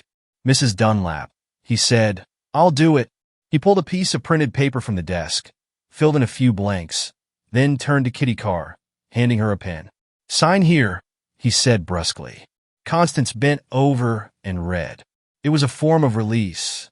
I, Kitty Carr, residing at East Tate Street, single, age 27 years, in consideration of the sum of $1, hereby admit taking the following property, without having paid therefor, and with intent not to pay therefor, and by reason of the withdrawal of the complaint of larceny, of which I am guilty, I hereby release, and forever discharge the said Stacy Company, or its representatives from any claims, action, or causes of action which I may have against the Stacy Company, or its representatives or agents by reason of the withdrawal of said charge of larceny and failure to prosecute. Signed, Kitty Carr. Now, Kitty, soothed Constance as the trembling signature was blotted and added to a photograph which had quietly been taken. They're going to let you go this time. With me. Come, straighten your hat. Wipe your eyes. You must take me home with you, where we can have a nice long talk. Remember, I am your friend. On the way uptown and across the city, the girl managed to tell most of her history. She came from a family of means in another city. Her father was dead, but her mother and a brother were living. She herself had a small annuity, sufficient to live on modestly, and had come to New York seeking a career as an artist. Her story, her ambitions appealed to Constance, who had been somewhat of an artist herself and recognized even in talking to the girl that she was not without some ability. Then, too, she found that Kitty actually lived, as she had said, in a cozy little kitchenette apartment with two friends, a man and his wife, both of whom happened to be out when they arrived. As Constance looked about, she could see clearly that there was indeed no adequate reason why the girl should steal. How do you feel? Asked Constance when the girl had sunk half exhausted on a couch in the living room. Oh, so nervous, she replied, pressing her hands to the back of her head, and I have a terrible headache, although it is a little better now. They had talked for perhaps half an hour, as Constance soothed her, when there was the sound of a key in the door. A young woman in black entered. She was well dressed, in fact, elegantly dressed in a quiet way, somewhat older than Kitty, but by no means as attractive. Why, hello, Kitty, she cried. What's the matter? Oh, Annie, I'm so unstrung, replied the girl. Then, recollecting Constance, added, Let me introduce my friend, Mrs. Dunlap. This is Mrs. Annie Grayson, who has taken me in as a lodger and is ever so kind to me. Constance nodded, and the woman held out her hand frankly. Very glad to meet you, she said. My husband, Jim, is not at home, but we are a very happy little family up here. Why, Kitty, what is the matter? The girl had turned her face down in the sofa pillows and was sobbing again. Between sobs, she blurted out the whole of the sordid story. And as she proceeded, Annie glanced quickly from her to Constance for confirmation. Suddenly she rose and extended her hand to Constance. Mrs. Dunlap, she said, how can I ever thank you for what you have done for Kitty? She is almost like a sister to me. You were too good. There was a little catch in the woman's voice. But Constance could not quite make out whether it was acted or wholly genuine. Did she ever do anything like that before? She asked. Only once, replied Annie Grayson. And then I gave her such a talking to that I thought she would be able to restrain herself when she felt that way again. It was growing late, and Constance recollected that she had an engagement for the evening. As she rose to go, Kitty almost overwhelmed her with embraces. I'll keep in touch with Kitty, whispered Constance at the door, and if you will let me know when anything comes up that I may help her in, I shall thank you. Depend on me, answered Mrs. Grayson, and I want to add my thanks to Kitty's for what you have done. I'll try to help you. As she groped her way down the, as yet, unlighted stairs, Constance became aware of two men talking in the hall. As she passed them, she thought she recognized one of the voices. She lowered her head, and fortunately, her thin veil in the half-light did the rest. She passed unnoticed and reached the door of the apartment. As she opened it, she heard the men turn and mount the stairs. Instinctively, she realized that something was wrong. One of the men was her old enemy, Drummond, the detective. They had not recognized her, and as she stood for a moment with her hand on the knob, she tried to reason it out. Then she crept back and climbed the stairs noiselessly. Voices inside the apartment told her that she had not been mistaken. It was the apartment of the Graysons and Kitty that they sought. The hall door was of thin, light wood, and as she stood there she could easily hear what passed inside. "What? Is Kitty ill?" she heard the strange man's voice inquire. "Yes," replied Mrs. Grayson. Then her voice trailed off into an indistinguishable whisper. "How are you, Kitty?" asked the man. "Oh, I have a splitting headache, Jim. I've had it all day. I could just get up and screech. I'm sorry. I hope it gets better soon." "Oh, I guess it will. They often go away as suddenly as they come. You know, I've had them before." Drummond's voice then spoke up. "Did you see the Trimble ad? Tonight?" he asked, evidently of Annie. "They have a lot of new diamonds from Arkansas. They say one of them is a big one, the Arkansas Queen, I believe they call it." "No, I didn't see the papers," replied Annie. There was the rustle of a newspaper. "Here's a picture of it. It must be great. I've heard a good deal about it. Have you seen it?" asked Annie. "No, but I intend to see it." They had passed into the next room, and Constance, fearing to be discovered, decided to get away before that happened. Early the next morning, she decided to call on Kitty, but by the time Constance arrived at the apartment, it was closed, and a neighbor informed her that the two women had gone out together about half an hour before. Constance was nervous, and, as she left the apartment, she did not notice that a man who had been loitering about had quickened his pace and overtaken her. "So," drawled a voice, "you're traveling with shoplifters now." She looked up quickly. This time she had run squarely into Drummond. There was no concealment possible now. Her only refuge was silence. She felt the hot tingle of indignation in her cheeks. But she said nothing. "Huh," exclaimed Drummond, walking along beside her and adding contemptuously, "I don't know the young one, but you know who the other is?" Constance bit her lip. "No," he queried. "Then I'll show you." He had taken from his pocket a bunch of oblong cards. Each bore, she could see from the corner of her eye, a full face and a profile picture of a woman, and on the back of the card was a little writing. He selected one and handed it to Constance. Instantly, she recognized the face. It was Annie Grayson, with half a dozen aliases written after the name. "There," he fairly snorted. "That's the sort of people your little friend consorts with. Why, they call Annie Grayson the queen of the shoplifters. She has forgotten more about shoplifting than all the rest will ever know." Constance longed to ask him what had taken him to the Grayson flat the night before, but thought better of it. There was no use in angering Drummond further. Instead, she let him think that he had succeeded in frightening her off. She went back to her own apartment to wait and worry. Evidently, Drummond was pretty sure of something, or he would not have disclosed his hand to her, even partially. She felt that she must see Kitty before it was too late. Then the thought crossed her mind that perhaps already it was too late. Drummond evidently was working in some way for an alliance of the department stores outside. Constance had had her own ideas about Kitty, and as she waited and watched, she tried to reason how she might carry them out if she had a chance. She had just been insured and had been very much interested in the various tests that the woman doctor of the insurance company had applied to her. One in particular, which involved the use of a little simple instrument that fitted over the forearm, had interested her particularly. She had talked to the doctor about it, and as she talked, an idea had occurred to her that it might have other uses than those which the doctor made of it. She had bought one. While she was waiting, it occurred to her that perhaps it might serve her purpose. She got the instrument out.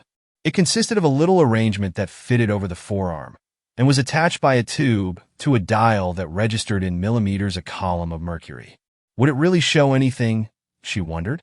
There was a quick call on the telephone, and she answered it, her hand trembling, for she felt sure that it was something about the little woman she had befriended.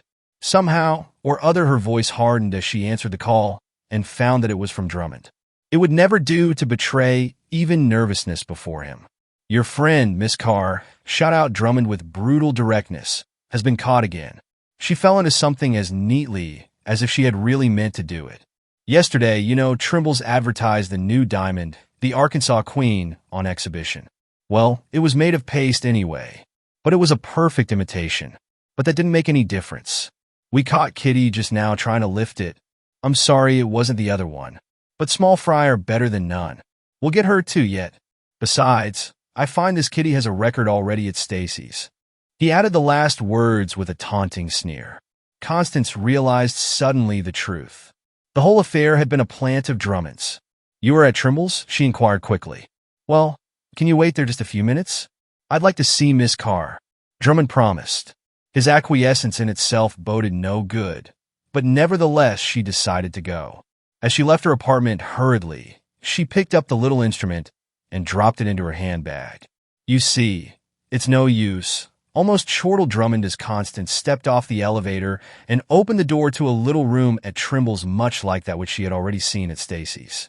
A shoplifter becomes habitual after 25. They get to consorting with others of their kind. Kitty was sitting rigidly motionless in a chair, staring straight ahead as Constance entered. She gave a start at the sight of a familiar face, rose, and would almost have fainted if Constance had not caught her. It seemed as if something had snapped in the girl's makeup. For the first time tears came. Constance patted her hands softly. The girl was an enigma. Was she a clever actress? 1 minute hardened Miss Sophisticated, the next appealing Miss Innocence?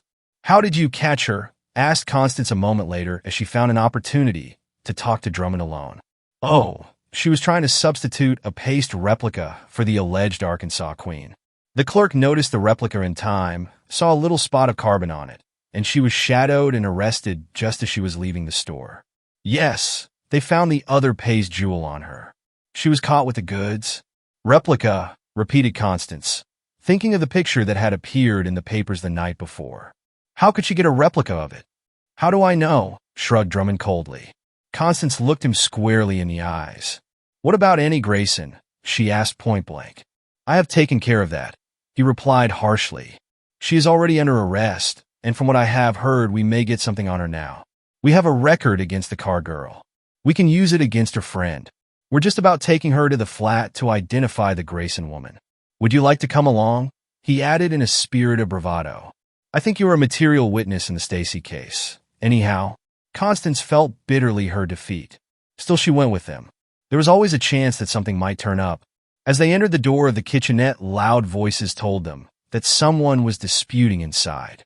Drummond strode in. The sight of a huge pile of stuff that two strange men had drawn out of drawers and closets and stacked on the table riveted Constance's eyes. Only dimly, she could hear that Annie Grayson was violently threatening Drummond, who stood coolly surveying the scene. The stuff on the table was, in fact, quite enough to dazzle the eyes. There were articles of every sort and description there: silks, laces, jewelry and trinkets, little antiques, even rare books. Everything small and portable, some of the richest and most exquisite, others of the cheapest and most tawdry. It was a truly remarkable collection, which the raiding detectives had brought to light. As Constance took in the scene, the raiding detectives holding the stormy Annie Grayson at bay, Drummond, cool, supercilious, Kitty almost on the edge of collapse. She wondered how Jim Grayson had managed to slip through the meshes of the net. She had read of such things. Annie Grayson was to all appearances a fence for stolen goods. This was perhaps a school for shoplifters. In addition to her other accomplishments, the queen of the shoplifters was a Fagin, educating others to the tricks of her trade, taking advantage of their lack of facility in disposing of the stolen goods. Just then the woman caught sight of Constance standing in the doorway. In an instant she had broken loose and ran toward her. "What are you?" she hissed. "One of these department store mall dicks too?" Quick as a flash, Kitty Carr had leaped to her feet and placed herself between them. "No, Annie, no. She was a real friend of mine. No, if your own friends had been as loyal as she was to me, this would never have happened. I should never have been caught again, for I should never have given them a chance to get it on me." "Little fool," ground out Annie Grayson, raising her arm. Here, ladies," interposed Drummond, protruding an arm between the two and winking sarcastically to the two other men. "None of that. We shall need both of you in our business. I've no objection to your talking, but cut out the rough stuff." Constance had stepped back. She was cool as Drummond, although she knew her heart was thumping like a sledgehammer. There was Kitty Carr, in a revulsion of feeling, her hands pressed tightly to her head again, as if it were bursting. She was swaying as if she would faint. Constance caught her gently about the waist and forced her down on the couch where she had been lying the night before. With her back to the others, she reached quickly into her handbag and pulled out the little instrument she had hastily stuffed into it. Deftly, she fastened it to Kitty's wrist and forearm. She dropped down on her knees beside the poor girl and gently stroked her free hand, reassuring her in a low tone. "There, there," she soothed. "You are not well, Kitty. Perhaps, after all, there may be some explanation." In spite of all, however, Kitty was on the verge of the wildest hysterics. Annie Grayson sniffed contemptuously at such weakness. Drummond came over, an exasperating sneer on his face. As he looked down, he saw what Constance was doing, and she rose so that all could see now. "This girl," she said, speaking rapidly, "is afflicted with a nervous physical disorder, a mania, which is uncontrollable and takes this outlet. It is emotional insanity, not loss of control of the will, but perversion of the will." "Humph," was Drummond's sole comment with a significant glance at the pile of goods on the table. "It is not the articles themselves so much," went on Constance, following his glance, "as it is the pleasure, the excitement, the satisfaction, call it what you will, of taking them. A thief works for the benefit he may derive from objects stolen after he gets them. Here is a girl who apparently has no further use for an article after she gets it, who forgets, perhaps hates it." "Oh, yes," remarked Drummond. "But why are they all so careful not to get caught? Everyone is responsible who knows the nature and consequences of his act." Constance had wheeled about. "That is not so," she exclaimed. "Any modern alienist will tell you that. Sometimes the chief mark of insanity may be knowing the nature and consequences, craftily avoiding detection with an almost superhuman cunning. No, the test is whether, knowing the nature and consequences, a person suffers under such a defect of will that in spite of everything, in the face of everything, that person cannot control that will." As she spoke, she had quickly detached the little instrument and had placed it on Annie Grayson's arm. If it had been a Bertillon camera or even a fingerprint outfit, Annie Grayson would probably have fought like a tigress. But this thing was a new one. She had a peculiar spirit of bravado. "Such terms as kleptomania," went on Constance, "are often regarded as excuses framed up by the experts to cover up plain, ordinary stealing. But did you wiseacres of crime ever stop to think that perhaps they do actually exist? There are many things that distinguish such a woman as I have described to you from a common thief. There is the insane desire to steal, merely for stealing's sake, a morbid craving. Of course, in a sense, it is stealing, but it is persistent, incorrigible, irrational, motiveless, useless. Stop and think about it a moment," she concluded, lowering her voice and taking advantage of the very novelty of the situation she had created. "Such diseases are the product of civilization, of sensationalism. Naturally enough, then woman, with her delicately balanced nervous organization, is the first and chief offender. If you insist on calling such a person an offender under your antiquated methods of dealing with such cases." She had paused. "What did you say you called this thing?" asked Drummond as he tapped the arrangement on Annie Grayson's arm. He was evidently not much impressed by it, yet somehow instinctively regarded it with somewhat of the feelings of an elephant toward a mouse. "That," answered Constance, taking it off Annie Grayson's wrist before she could do anything with it. "Why, I don't know that I said anything about it. It is really a sphygmomanometer, the little expert witness that never lies, one of the instruments the insurance companies use now to register blood pressure and discover certain diseases. It occurred to me that it might be put to other and equally practical uses. For no one can conceal the emotions from this instrument, not even a person of cast-iron nerves." She had placed it on Drummond's arm. He appeared fascinated. "See how it works?" she went on. "You see, 125 millimeters is the normal pressure. Kitty Carr is absolutely abnormal. I do not know, but I think that she suffers from periodical attacks of vertigo. Almost all kleptomaniacs do. During an attack, they are utterly irresponsible." Drummond was looking at the thing carefully. Constance turned to Annie Grayson. "Where's your husband?" she asked offhand. "Oh, he disappeared as soon as these department store dicks showed up," she replied bitterly. She had been watching Constance narrowly, quite nonplussed, and unable to make anything out of what was going on. Constance looked at Drummond inquiringly. He shook his head slowly. "I'm afraid we'll never catch him," he said. "He got the jump on us, although we have our lines out for him, too." She had glanced down quickly at the little innocent-looking but telltale sphygmomanometer. "You lie," she exclaimed suddenly, with all the vigor of a man. She was pointing at the quivering little needle which registered a sudden access of emotion totally concealed by the sang-froid of Drummond's well-schooled exterior. She wrenched the thing off his wrist and dropped it into her bag. A moment later, she stood by the open window facing the street, a bright little police whistle gleaming in her hand, ready for its shrill alarm if any move were made to cut short what she had to say. She was speaking rapidly now. "You see, I've had it on all of you one after another, and each has told me your story, just enough of it for me to piece it together. Kitty is suffering from a form of vertigo, an insanity, kleptomania, the real thing. As for you, Mr. Drummond, you were in league with the alleged husband, your own stool pigeon, to catch Annie Grayson." Drummond moved. So did the whistle. He stopped.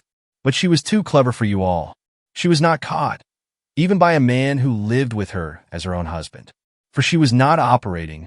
Annie Grayson moved as if to face out her accusers at this sudden turn of fortune. "One moment, Annie," cut in Constance. "And yet, you are the real shoplifter, after all. You fell into the trap which Drummond laid for you. I take pleasure, Mr. Drummond, in presenting you with better evidence than even your own stool pigeon could possibly have given you under the circumstances." She paused. "For myself," she concluded, "I claim Kitty Carr. I claim the right to take her, to have her treated for her disease.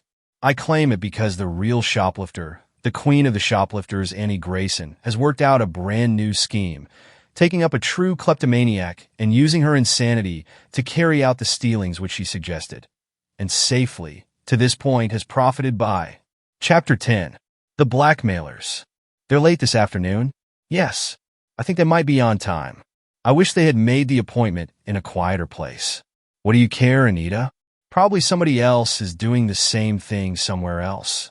What's sauce for the gander is sauce for the goose. I know he has treated me like a dog, Alice, but—" There was just a trace of a catch in the voice of the second woman as she broke off the remark and left it unfinished. Constance Dunlap had caught the words unintentionally above the hum of conversation and the snatches of tuneful music wafted from the large dining room, where day was being turned into night. She had dropped into the fashionable new Vanderveer Hotel, not to meet anyone, but because she liked to watch the people in Peacock Alley, as the corridor of the hotel was often popularly called. Somehow, as she sat inconspicuously in a deep chair in an angle, she felt that very few of the gaily chatting couples or the waiting men and women about her were quite what they seemed on the surface. The conversation from around the angle confirmed her opinion. Here, apparently at least, were two young married women with a grievance, and it was not for those against whom they had the grievance, real or imagined, that they were waiting so anxiously. Constance leaned forward to see them better.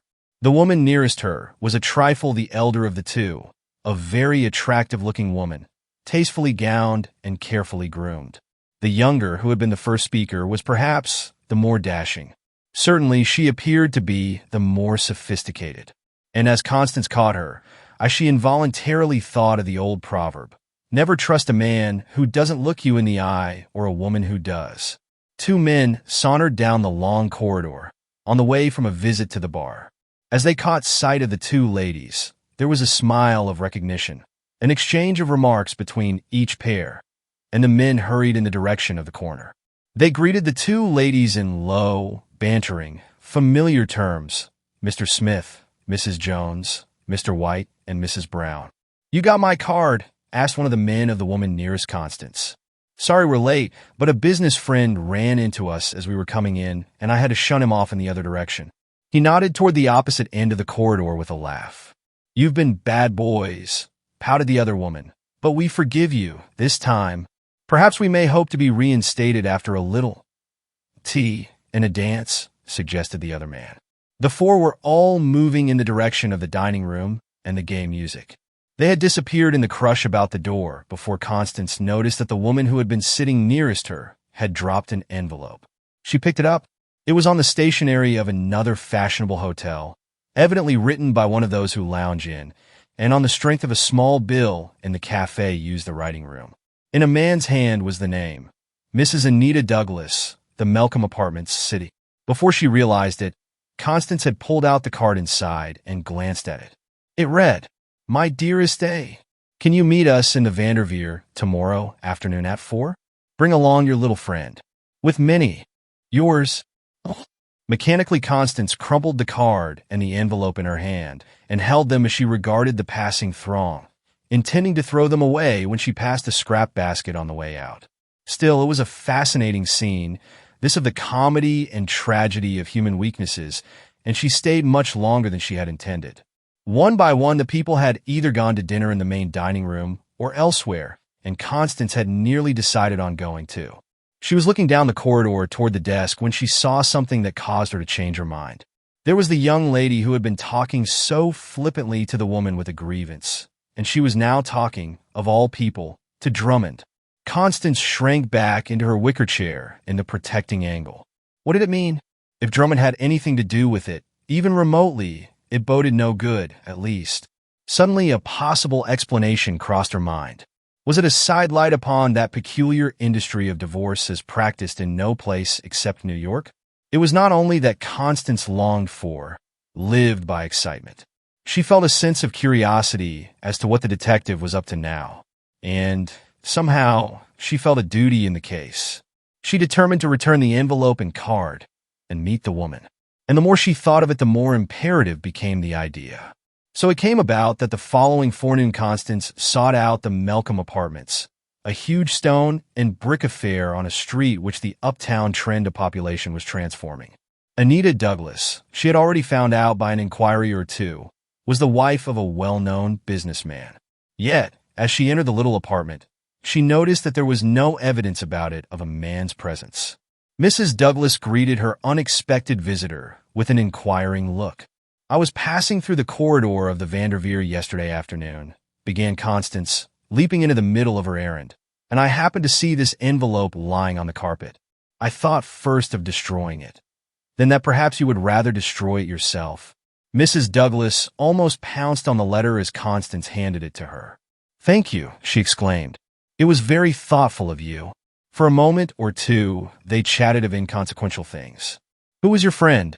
asked Constance at length. The woman caught her breath and flushed a bit, evidently wondering just how much Constance really knew. "The young lady," added Constance, who had put the question in this form purposely. "Why do you ask?" Mrs. Douglas inquired in a tone that betrayed considerable relief. "Because I can tell you something of her, I think. A friend of mine, a Mrs. Murray." "Why? Aren't you just a little bit afraid of her friends that you may chance to make in the city?" queried Constance. "Afraid?" repeated the other. "Yes," said Constance, coming gradually to the point. "You know there are so many detectives about." Mrs. Douglas laughed half nervously. "Oh, I've been shadowed," she replied confidently. "I know how to shake them off. If you can't do anything else, you can always take a taxi. Besides, I think I can uncover almost any shadow. All you have to do, if you think you're being shadowed, is to turn a corner and stop. That uncovers the shadow as soon as he comes up to the corner, and after that he is useless." "You know him." "That's all right," nodded Constance. "But you don't know these crooked detectives nowadays as I do. They can fake up evidence to order. That is their business, to manufacture it. You may uncover a $6 operative, Mrs. Douglas, but are you the equal of a $20 a day investigator?" The woman looked genuinely scared. Evidently, Constance knew some things she didn't know, at least about detectives. You don't think there is anything like that, do you?" she asked anxiously. "Well," replied Constance slowly to impress her, "I saw your friend, Mrs. Murray, after you had left the Vanderveer, talking to a detective whom I have every reason to fear as one of the most unscrupulous in the game." "Oh, that is impossible," persisted Mrs. Douglas. "Not a bit of it," pursued Constance. "Think it over for a moment. Who would be the last person a man or a woman would suspect of being a detective? Why, just such an attractive young woman, of course. You see, it is just this way. They reason that if they can only get acquainted with people, the rest is easy. For people, under the right circumstances, will tell everything they know." The woman was staring at Constance. For example, urged Constance, I'm talking to you now, as if I had known you for years. Why, Mrs. Douglas, men tell their most important business secrets to chance luncheon and dinner companions whom they think have no direct or indirect interest in them. Over tea tables, women tell their most intimate personal affairs. In fact, all you have to do is to keep your ears open. Mrs. Douglas had risen and was nervously watching Constance, who saw that she had made an impression and that all that was necessary was to follow it up. Now, for instance, added Constance quickly, you say she is a friend of yours. How did you meet her? Mrs. Douglas did not raise her eyes to Constance's now. Yet she seemed to feel that Constance was different from other chance acquaintances, to feel a sort of confidence, and to want to meet frankness with frankness. One day I was with a friend of mine at the new Palais de Machiche. She answered in a low voice, as if making a confession. A woman in the dressing room borrowed a cigarette. You know, they often do that. We got talking, and it seemed that we had much in common in our lives. Before I went back to him, she bit her lip. She had evidently not intended to admit that she knew any other men. Constance, however, appeared not to notice the slip. I had arranged to meet her at luncheon the next day, she continued hastily. We have been friends ever since. You went to luncheon with her, and Constance prompted. Oh, she told me her story. It was very much like my own, a husband who was a perfect bear, and then gossip about him that so many people, besides his own wife, seemed to know, and Constance shook her head. Really, she observed thoughtfully, it's a wonder to me how anyone stays married these days. Somebody is always mixing in, getting one or the other so wrought up that they get to thinking there is no possibility of happiness. That's where the crook detective comes in. Anita Douglas, confidence established now, poured out her story unreservedly, as there was little reason why she should not, a story of the refined brutality and neglect and inhumanity of her husband. She told of her own first suspicions of him, of a girl who had been his stenographer, a Miss Helen Brett. But he was careful. There had never been any direct, positive evidence against him. Still, there was enough to warrant a separation and the payment to her of an allowance. They had lived, she said, in a pretty little house in the suburb of Glenclair, near New York. Now that they were separated, she had taken a little kitchenette apartment at the New Melcombe. Her husband was living in the house, she believed, when he was not in the city at his club, or elsewhere, she added bitterly. But, she confided as she finished, it is very lonely here in a big city all alone. I know it is, agreed Constance sympathetically as they parted. I too am often very lonely. Call on me, especially if you find anything crooked going on. Call on me, anyhow. I shall be glad to see you any time. The words, anything crooked going on, rang in Mrs. Douglas's ears long after the elevator door had clanged shut and her new friend had gone. She was visibly perturbed, and the more she thought about it, the more perturbed she became. She had carried on a mild, then an ardent flirtation with the man who had introduced himself as Mr. White, really Lynn Monroe. But she relied on her woman's instinct in her judgment of him. No, she felt sure that he could not be other than she thought. But as for Alice Murray and her friend whom she had met at the Palais de Machiche, well, she was forced to admit that she did not know that Constance's warning might, after all, be true. Monroe had had to run out of town for a few days on a business trip. That she knew, for it had been the reason why he had wanted to see her before he went. He had, in fact, spent the evening in her company, after the other couple had excused themselves on one pretext or another. She called up Alice Murray at the number she had given. She was not there. In fact, no one seemed to know when she would be there. It was strange, because always before it had seemed possible to get her at any moment, almost instantly. That, too, worried her. She tried to get the thing out of her mind, but she could not. She had a sort of foreboding that her new friend had not spoken without reason, a feeling of insecurity, as though something were impending over her. The crisis came sooner than even Constance had anticipated when she called on Anita Douglas. It was early in the afternoon, while Anita was still brooding, that a strange man called on her. Instinctively, she seemed to divine that he was a detective. He at least had the look. My name, he introduced himself, is Drummond. Drummond paused and glanced about, as if to make sure that he could by no possibility be overheard. I have called, he continued, on a rather delicate matter. He paused for effect, then went on. Some time ago, I was employed by Mr. Douglas to watch his wife. He was watching her narrowly to see what effect his sudden remark would have on her. She was speechless. Since then, he added quietly, I have watched, I have seen. What I have seen, Drummond had faced her. Somehow the effect of his words was more potent on her than if he had not accused her by indirection. Still she said nothing. I can suppress it, he insinuated. Her heart was going like a trip hammer. But it will cost something to do that. Here was a straw. She caught at it eagerly. Cost something? She repeated, facing him. How much? Drummond never took his eyes from her anxious face.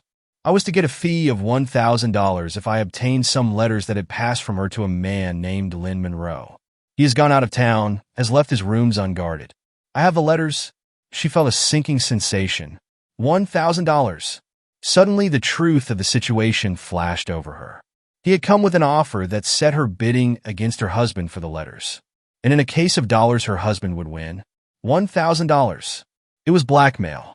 I can't afford it, she pleaded weakly. Can't you make it less? Drummond shook his head. Already he had learned what he had come to learn. She did not have the money. No, he replied positively, adding, by way of inserting the knife and turning it around, I shall have to turn the letters over to him today. She drew herself up. At least she could fight back. But you can't prove anything, she cut in quickly. Can I? He returned. The letters don't speak for themselves, do they? You don't realize that this interview helps to prove it, do you? An innocent woman wouldn't have considered my offer, much less plead with me. Bah! Can't prove anything. Why, it's all in plain black and white. Drummond flicked the ashes from his cigar into the fireplace as he rose to go. At the door he turned for one parting shot. I have all the evidence I need, he concluded. I've got the goods on you. Tonight it will be locked in his safe, documentary evidence. If you should change your mind, you can reach me at his office. Call under an assumed name. Mrs. Green, perhaps. He was gone, with a mocking smile at the parting shot. Anita Douglas saw it all now. Things had not been going fast enough to suit her new friend, Mrs. Murray. So, after a time, she had begun to tell of her own escapades and to try to get Anita to admit that she had had similar adventures. It was a favorite device of detectives, working under the new psychological method by use of the law of suggestion. She had introduced herself, had found out about Lynn Monroe, and in some way, after he had left town, had got the letters. Was he in the plot too? She could not believe it. Suddenly the thought came to her that the blackmailers might give her husband material that would look very black if a suit for divorce came up in court. What if he were able to cut off her little allowance? She trembled at the thought of being thus cast adrift on the world. Anita Douglas did not know which way to turn.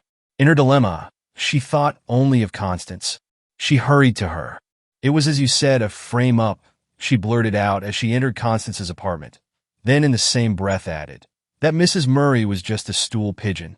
Constance received her sympathetically. She had expected such a visit, though not so soon. Just how much do they know? She asked pointedly. Anita had pressed her hands together nervously. Really, I confess, she murmured. Indiscretions, yes. Misconduct, no. She spoke the last words defiantly. Constance listened eagerly, though she did not betray it. She had found out that it was a curious twist in feminine psychology that the lie under such circumstances was a virtue, that it showed that there was hope for such a woman. Admission of the truth, even to a friend, would have shown that the woman was hopelessly lost. Lie or not, Constance felt in her inmost heart that she approved of it. Still, it looks badly, she remarked. Perhaps it does. On the surface, persisted Anita. You poor dear creature, soothed Constance. I don't say I blame you for your indiscreet friendships. You are more sinned against than sinning. Sympathy had its effect. Anita was now sobbing softly as Constance stole her arm about her waist. The next question, she reasoned, considering aloud, is, of course, what to do. If it was just one of these blackmailing detective cases, it would be common but still very hard to deal with. There's a lot of such blackmailing going on in New York. Next to business and political cases, I suppose, it is the private detective's most important graft. Nearly everybody has a past, although few are willing to admit it. The graft lies in the fact that people talk so much, are so indiscreet, take such reckless chances. It's a wonder, really, that there isn't more of it. Yet there is the evidence, as he called it, my letters to Lynn, and the reports that woman must have made of our conversations, groaned Anita. How they may distort it all. Constance was thinking rapidly. It is now after 4 o'clock, she said finally, looking at her wristwatch. You say it was not half an hour ago that Drummond called on you. He must be downtown about now. Your husband will hardly have a chance more than to glance over the papers this afternoon. Suddenly an idea seemed to occur to her. What do you suppose he will do with them? She asked. Mrs. Douglas looked up through her tears, calmer. He is very methodical, she answered slowly. If I know him rightly, I think he will probably go out to Glenclair with them tonight, to look them over. Where will he keep them? Broke in Constance suddenly. He has a little safe in the library out there where he keeps all such personal papers. I shouldn't be surprised if he looked them over and locked them up there until he intends to use them at least until morning. I have a plan, exclaimed Constance excitedly. Are you game? Anita Douglas looked at her friend squarely. In her face, Constance read the desperation of a woman battling for life and honor. Yes, replied Anita in a low, tense tone, for anything. Then meet me after dinner in the terminal. We'll go out to Glenclair. The two looked deeply into each other's eyes. Nothing was said, but what each read was a sufficient answer to a host of unspoken questions. A moment after Mrs. Douglas had gone, Constance opened a cabinet. From the false back of a drawer, she took 2 little vials of powder and a small bottle with a sponge. Then she added a long steel bar, with a peculiar turn at the end, to her paraphernalia for the trip. Nothing further occurred until they met at the terminal or, in fact, on the journey out. On most of the ride, Mrs. Douglas kept her face averted, looking out of the window into the blackness of the night. Perhaps she was thinking of other journeys out to Glenclair. Perhaps she was afraid of meeting the curious gaze of any late sojourners who might suffer from acute suburban curiosity. Quietly, the 2 women alighted and quickly made their way from the station up the main street, then diverged to a darker and less frequented avenue. There's the house, pointed out Mrs. Douglas, halting Constance with a little bitter exclamation. Evidently, she had reasoned well. He had gone out there early, and there was a light in the library. He isn't much of a reader, whispered Mrs. Douglas. Oh, it's clear to me that he has the stuff all right. He's devouring it, gloating over it. The sound of footsteps approaching down the paved walk came to them. Loitering on the streets of a suburban town always occasioned suspicion, and instinctively Constance drew Anita with her into the shadow of a hedge that set off the house from that next to it. There was no fence cutting it off from the sidewalk, but at the corner of the plot, a large bush stood. In this bower, they were perfectly hidden in the shadow. Hour after hour they waited, watching that light in the library, speculating what it was he was reading, while Anita, half afraid to talk, wondered what it was that Constance had in mind. Finally, the light in the library winked out, and the house was in darkness. Midnight passed, and with it the last belated suburbanite. At last, when the moon had disappeared under some clouds, Constance pulled Anita gently along up the lawn. There was no sign of life about the house, yet Constance observed all the caution she would have if it had been well guarded.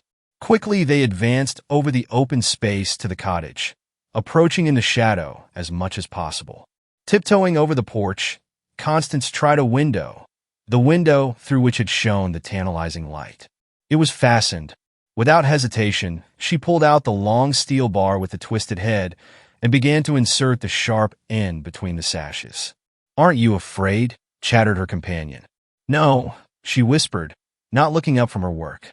"You know, most persons don't know enough about jimmies. Against them an ordinary door lock or window catch is no protection at all. Why, with this jimmy, even a woman can exert a pressure of a ton or so. Not one catch in 1,000 can stand it. Certainly not this one."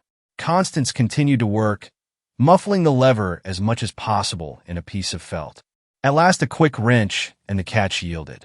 The only thing wrong about it was the noise. There had been no wind, no passing trolley, nothing to conceal it. They shrank back into the shadow and waited breathless. Had it been heard? Would a window open presently and an alarm be sounded? There was not a sound, save the rustle of the leaves in the night wind. A few minutes later, Constance carefully raised the lower sash, and they stepped softly into the house. Once the house over which Anita Douglas had been mistress. Cautiously, Constance pressed the button on a little pocket storage battery lamp and flashed it slowly about the room. All was quiet in the library. The library table was disordered, as if someone in great stress of mind had been working at it. Anita wondered what had been the grim thoughts of the man as he pondered on the mass of stuff, the tissue of falsehoods that the blackmailing detective had handed to him at such great cost. At last, the cone of light rested on a little safe at the opposite end. "There it is," whispered Anita, pointing, half afraid even of the soft tones of her own voice. Constance had pulled down all the shades quietly and drew the curtains tightly between the room and the foyer. On the top of the safe, she was pouring some of the powder in a neat pile from one of the vials. "What is that?" asked Anita, bending close to her ear. "Some powdered metallic aluminum mixed with oxide of iron," whispered Constance in return. "I read of this thing in a scientific paper the other day, and I determined to get some of it. But I didn't think I'd ever really have occasion to use it." She added some powder from the other vial. "And that?" "Magnesium powder." Constance had lighted a match. "Stand back, Anita," she whispered. "Back, Anita," she whispered. "Back in the farthest corner of the room, and keep quiet. Shut your eyes. Turn your face away." There was a flash, blinding, then a steady, brilliant burst of noiseless, penetrating, burning flame. Anita had expected an explosion. Instead, she found that her eyes hurt. She had not closed them tightly quick enough. Still, Constance's warning had been sufficient to prevent any damage to the sight, and she slowly recovered. Actually, the burning powder seemed to be sinking into the very steel of the safe itself, as if it had been mere ice. Was it an optical illusion, a freak of her sight? "But what is it?" she whispered in awe, drawing closer to her friend. "Thermit," whispered Constance in reply, as the two watched the glowing mass fascinated, an invention of a German chemist named Goldschmidt. "It will burn a hole right through steel, at a terrific temperature, 3,000 or more degrees." The almost burned-out mass seemed to fall into the safe, as if it had been a wooden box instead of chrome steel. They waited a moment, still blinking, to regain control over their eyes in spite of the care they had used to shield them. Then they tiptoed across the floor. In the top of the safe yawned a hole large enough to stick one's hand and arm through. Constance reached into the safe and drew out something on which she flashed the pocket light. There was bundle after bundle of checks, the personal checks of a methodical businessman, carefully preserved. Hastily, she looked them over. All seemed to be perfectly straight, payments to tradesmen, to real estate agents, payments of all sorts, all carefully labeled. "Oh, he'd never let anything like that lie around," remarked Anita, as she began to comprehend what Constance was after. Constance was scrutinizing some of the checks more carefully than others. Suddenly, she held one up to the light. Apparently, it was in payment of legal services. Quickly, she took the little bottle of brownish fluid which she had brought with the sponge. She dipped the sponge in it lightly and brushed it over the check. Then she leaned forward breathlessly. "Eradicating ink is simply a bleaching process," she remarked, "which leaves the iron of the ink as a white oxide instead of a black oxide. The proper reagent will restore the original color, partially and at least for a time." "Ah, yes, it is as I thought. There have been erasures in these checks. Other names have been written in on some of them in place of those that were originally there. The sulfate of ammonia ought to bring out anything that is hidden here." There faintly was the original writing. It read, "Pay to the order of Helen Brett." Mrs. Douglas with difficulty restrained an exclamation of anger and hatred at the mere sight of the name of the other woman. "He was careful," remarked Constance. "Reckless at first in giving checks, he has tried to cover it up. He didn't want to destroy them, yet he couldn't have such evidence about. So he must have altered the name on the canceled vouchers after they were returned to him, paid by the bank. Very clever. Very." Constance reached into the safe again. There were some personal and some business letters, some old checkbooks, some silver and gold trinkets and table silver. She gave a low exclamation. She had found a packet of letters and a sheaf of typewritten flimsy tissue paper pages. Mrs. Douglas uttered a little cry, quickly suppressed. The letters were those in her own handwriting addressed to Lynn Monroe. "Here are Drummond's reports, too," Constance added. She looked them hastily over. The damning facts had been masked in a way that must inevitably have prejudiced any case for the defense that Mrs. Douglas might set up. There's all the evidence against you," whispered Constance hoarsely, handing it over to Anita. "It's all yours again. Destroy it." In her eagerness, with trembling hands, Anita had torn up the whole mass of incriminating papers and had cast them into the fireplace. She was just about to strike a match. Suddenly, there came a deep voice from the stairs. "Well, what's all this?" Anita dropped the match for her nerveless hands. Constance felt an arm grasp her tightly. For a moment, a chill ran over her at being caught in the nefarious work of breaking and entering a dwelling house at night. The hand was Anita's, but the voice was that of a man. Lights flashed all over the house at once, from a sort of electric light system that could be instantly lighted and would act as a burglar expeller. It was Douglas himself. He was staring angrily at his wife and the stranger with her. "Well," he demanded with cold sarcasm, "why this burglary?" Before he could quite take in the situation, with a quick motion, Constance struck a match and touched it to the papers in the fireplace. As they blazed up, he caught sight of what they were and almost leaped across the floor. Constance laid her hand on his arm. "One moment, Mr. Douglas," she said quietly. "Look at that." Who the devil are you?" he gasped. "What's all this?" "I think," remarked Constance slowly and quietly, "that your wife is now in a position to prove that well, don't come into court with clean hands if you attempt to do so. Besides, the courts rather frown on detectives that practice collusion and conspiracy and frame up evidence, to say nothing of trying to blackmail the victims. I thought perhaps you'd prefer not to say anything about this. Or visit tonight, after you saw that." Constance had quietly laid one of the erased checks on the library table. Again she dipped the sponge into the brownish liquid. Again the magic touch revealed the telltale name. With her finger she was pointing to the faintly legible Helen Brett on the check as the sulfate had brought it out. Douglas stared dazed. He rubbed his eyes and stared again as the last of the flickering fire died away. In an instant he realized that it was not a dream, that it was all a fact. He looked from one to the other of the women. He was checkmated. Constance ostentatiously folded up the erased vouchers. I shall not make any contest," Douglas managed to gasp huskily. Chapter 11. The Dope Fiends. "I have a terrible headache," remarked Constance Dunlap to her friend, Adele Gordon, the petite cabaret singer and dancer of the Mayfair, who had dropped in to see her one afternoon. "You poor, dear creature," soothed Adele. "Why don't you go to see Dr. Price? He has cured me. He's splendid." Constance hesitated. Dr. Moreland Price was a well-known physician. All day and even at night, she knew, automobiles and cabs rolled up to his door, and their occupants were, for the most part, stylishly gowned women. "Oh, come on," urged Adele. "He doesn't charge as highly as people seem to think.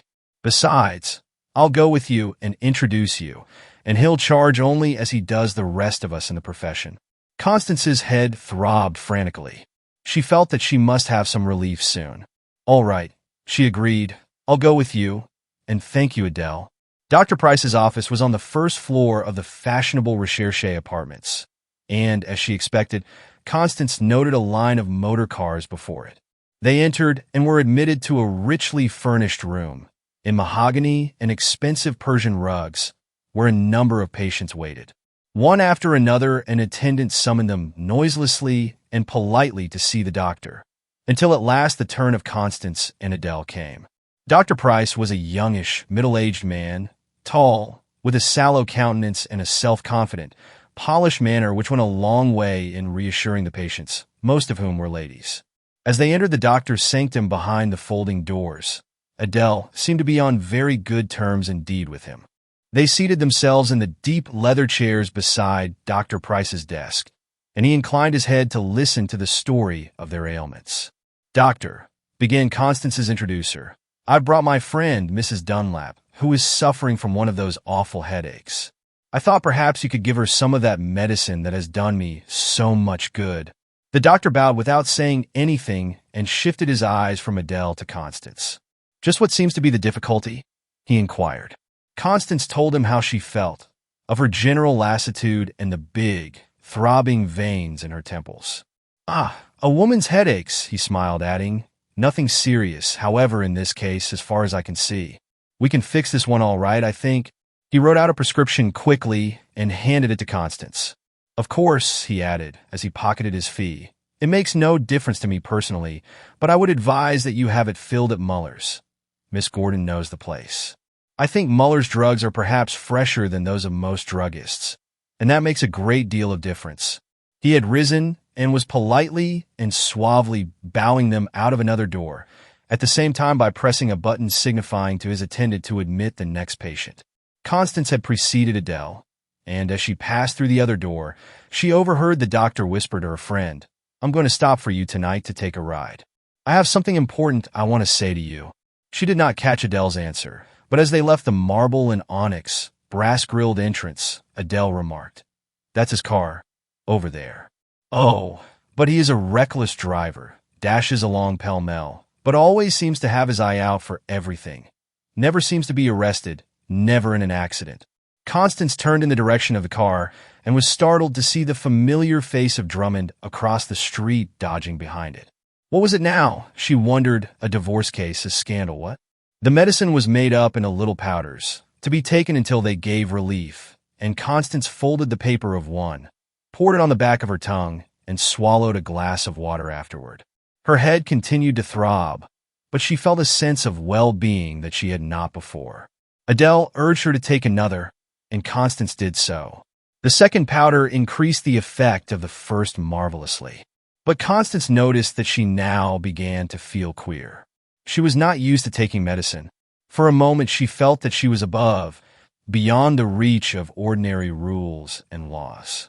She could have done any sort of physical task, she felt, no matter how difficult. She was amazed at herself, as compared to what she had been only a few moments before. "Another one?" asked Adele finally. Constance was by this time genuinely alarmed at the sudden, unwanted effect on herself. "And no," she replied dubiously, "I don't think I want to take any more just yet." "Not another?" asked Adele in surprise. "I wish they would affect me that way. Sometimes I have to take the whole dozen before they have any effect." They chatted for a few minutes, and finally Adele rose. "Well," she remarked with a nervous twitching of her body, as if she were eager to be doing something, "I really must be going. I can't say I feel any too well myself." "I think I'll take a walk with you," answered Constance, who did not like the continued effect of the two powders. "I feel the need of exercise and air." Adele hesitated, but Constance already had her hat on. She had seen Drummond watching Dr. Price's door, and it interested her to know whether he could possibly have been following Adele or someone else. As they walked along, Adele quickened her pace until they came again to the drugstore. "I believe I'll go in and get something," she remarked, pausing. For the first time in several minutes, Constance looked at the face of her friend. She was amazed to discover that Adele looked as if she had had a spell of sickness. Her eyes were large and glassy, her skin cold and sweaty, and she looked positively pallid and thin. As they entered the store, Muller, the druggist, bowed again and looked at Adele a moment as she leaned over the counter and whispered something to him. Without a word, he went into the arcana behind the partition that cuts off the mysteries of the prescription room in every drugstore from the front of the store. When Muller returned, he handed her a packet, for which she paid and which she dropped quickly in her pocketbook, hugging the pocketbook close to herself. Adele turned and was about to hurry from the store with Constance. "Oh, excuse me," she said suddenly, as if she had just recollected something. "I promised a friend of mine I'd telephone this afternoon, and I have forgotten to do it. I see a pay station here." Constance waited. Adele returned much quicker than one would have expected. She could call up a number, but Constance thought nothing of it at the time. She did notice, however, that as her friend emerged from the booth, a most marvelous change had taken place in her. Her step was firm, her eye clear, her hand steady. Whatever it was, reasoned Constance, it could not have been serious to have disappeared so quickly. It was with some curiosity as to just what she might expect that Constance went around to the famous cabaret that night. The Mayfair occupied 2 floors of what had been a wide brownstone house before business and pleasure had crowded the residence district further and further uptown. It was a very well-known bohemian rendezvous, where Demi and upper world rubbed elbows without friction and seemed to enjoy the novelty and be willing to pay for it. Adele, who was one of the performers, had not arrived yet, but Constance, who had come with her mind still full of the 2 unexpected encounters with Drummond, was startled to see him here again. Fortunately, he did not see her, and she slipped unobserved into an angle near the window overlooking the street. Drummond had been engrossed in watching someone already there, and Constance made the best use she could of her eyes to determine who it was. The outdoor walk and a good dinner had checked her headache, and now the excitement of the chase of something, she knew not what, completed the cure. It was not long before she discovered that Drummond was watching intently, without seeming to do so. A nervous-looking fellow, whose general washed-out appearance of face was especially unattractive for some reason or other. He was very thin, very pale, and very starey about the eyes. Then, too, it seemed as if the bone in his nose was going, due perhaps to the shrinkage of the blood vessels from some cause. Constance noticed a couple of girls whom she had seen Adele speak to on several other occasions approaching the young man. There came an opportune lull in the music, and from around the corner of her protecting angle Constance could just catch the greeting of one of the girls. "Hello, sleigh bells. Got any snow?" It was a remark that seemed particularly malapropos to the sultry weather, and Constance half expected a burst of laughter at the unexpected sally. Instead, she was surprised to hear the young man reply in a very serious and matter-of-fact manner, "Sure. Got any money, May?" She craned her neck, carefully avoiding coming into Drummond's line of vision, and as she did so she saw 2 silver quarters gleam momentarily from hand to hand, and the young man passed each girl stealthily a small white paper packet. Others came to him, both men and women. It seemed to be an established thing, and Constance noted that Drummond watched it all covertly. "Who is that?" asked Constance of the waiter who had served her sometimes when she had been with Adele and knew her. "Why, they call him Sleighbells Charlie," he replied, "a coke fiend." "Which means a cocaine fiend, I suppose?" she queried. "Yes. He's a lobby gal for the grapevine system they have now of selling the dope in spite of this new law." "Where does he get the stuff?" she asked. The waiter shrugged his shoulders. "Nobody knows, I guess." "I don't. But he gets it in spite of the law and peddles it. Oh, it's all adulterated, with some white stuff, I don't know what, and the price they charge is outrageous. They must make an ounce retail at 5 or 6 times the cost. Oh, you can bet that someone who is at the top is making a pile of money out of that graft, all right?" He said it not with any air of righteous indignation, but with a certain envy. Constance was thinking the thing over in her mind. Where did the coke come from? The grapevine system interested her. Sleighbells seemed to have disposed of all the coke he had brought with him. As the last packet went, he rose slowly and shuffled out. Constance, who knew that Adele would not come for some time, determined to follow him. She rose quietly and, under cover of a party going out, managed to disappear without, as far as she knew, letting Drummond catch a glimpse of her. This would not only employ her time, but it was better to avoid Drummond as far as possible, at present too, she felt.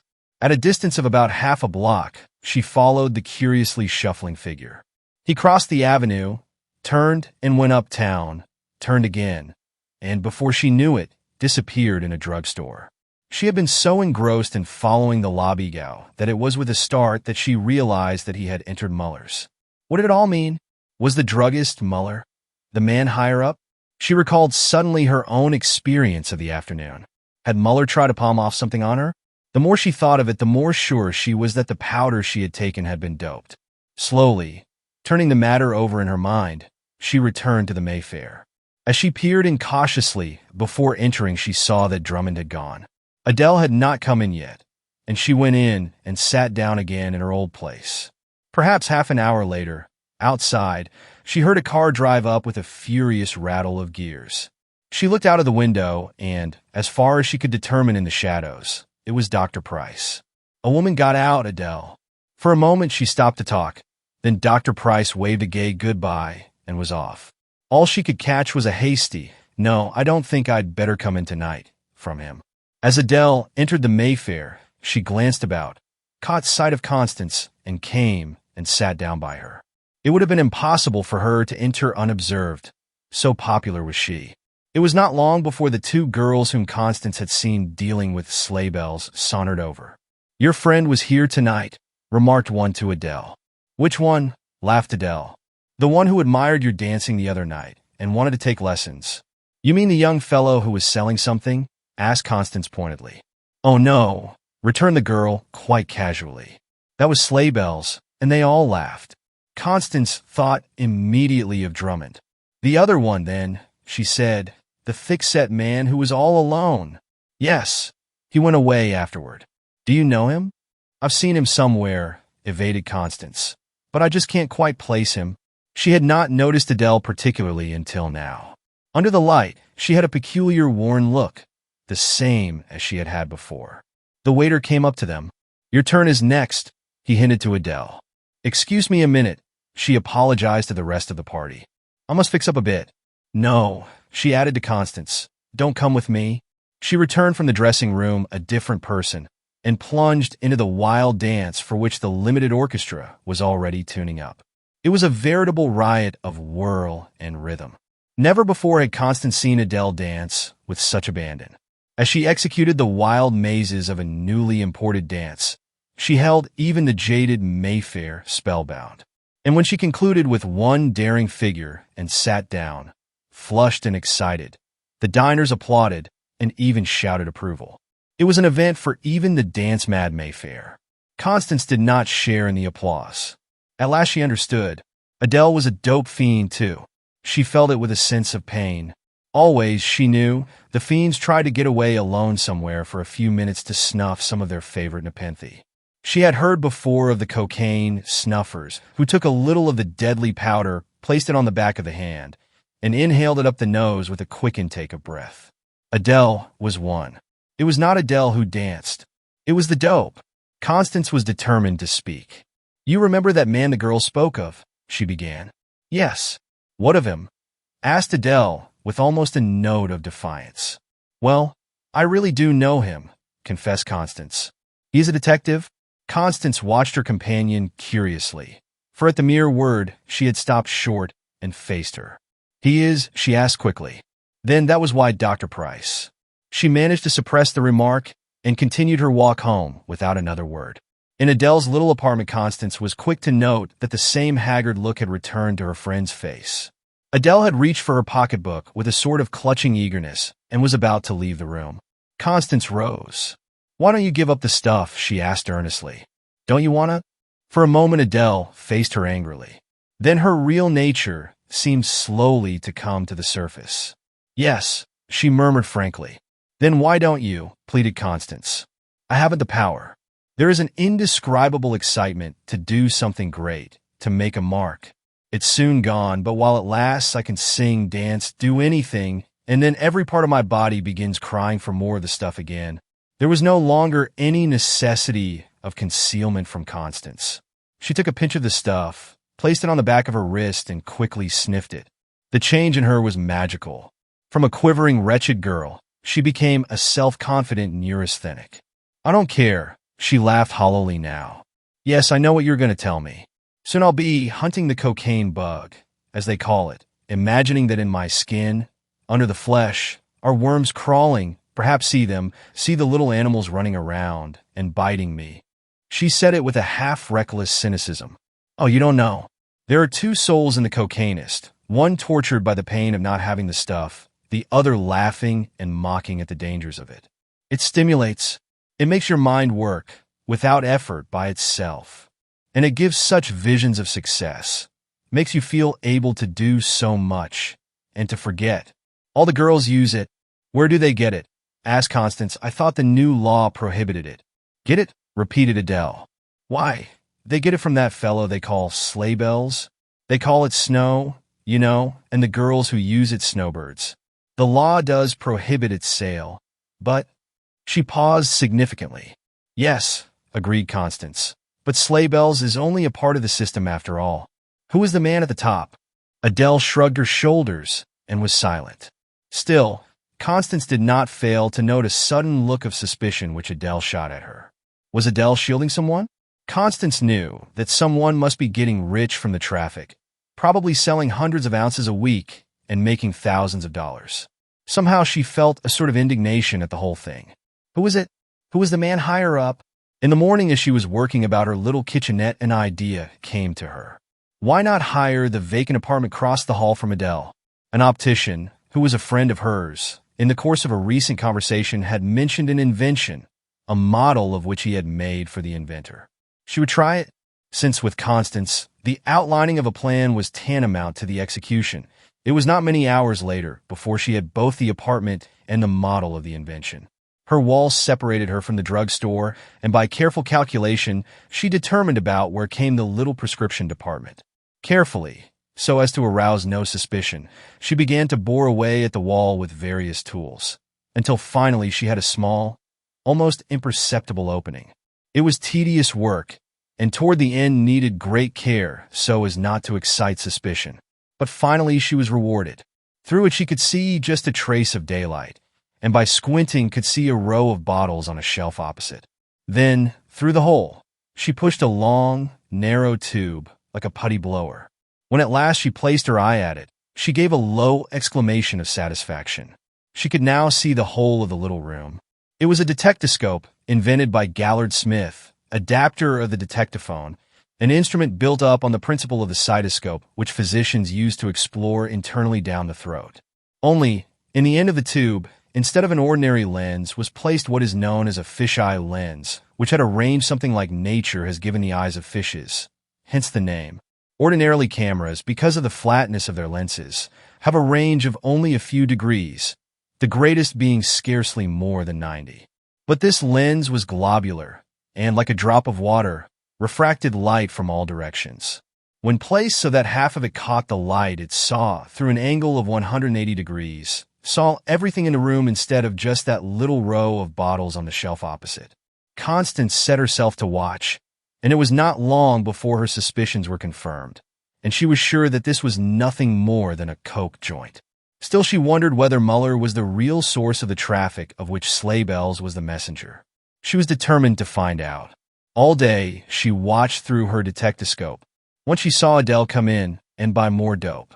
It was with difficulty that she kept from interfering. But, she reflected, the time was not ripe. She had thought the thing out. There was no use in trying to get at it through Adele. The only way was to stop the whole curse at its source, to dam the stream. People came and went. She soon found that he was selling them packets from a box hidden in the woodwork. That much she had learned. Anyhow, Constance watched faithfully all day, with only time enough taken out for dinner.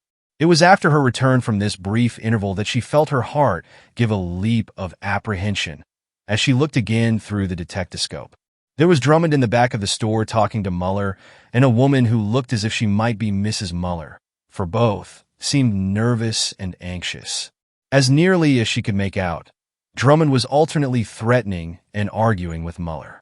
Finally, the three seemed to agree, for Drummond walked over to a typewriter on a table, took a fresh sheet of carbon paper from a drawer, placed it between two sheets of paper, and hastily wrote something. Drummond read over what he had written.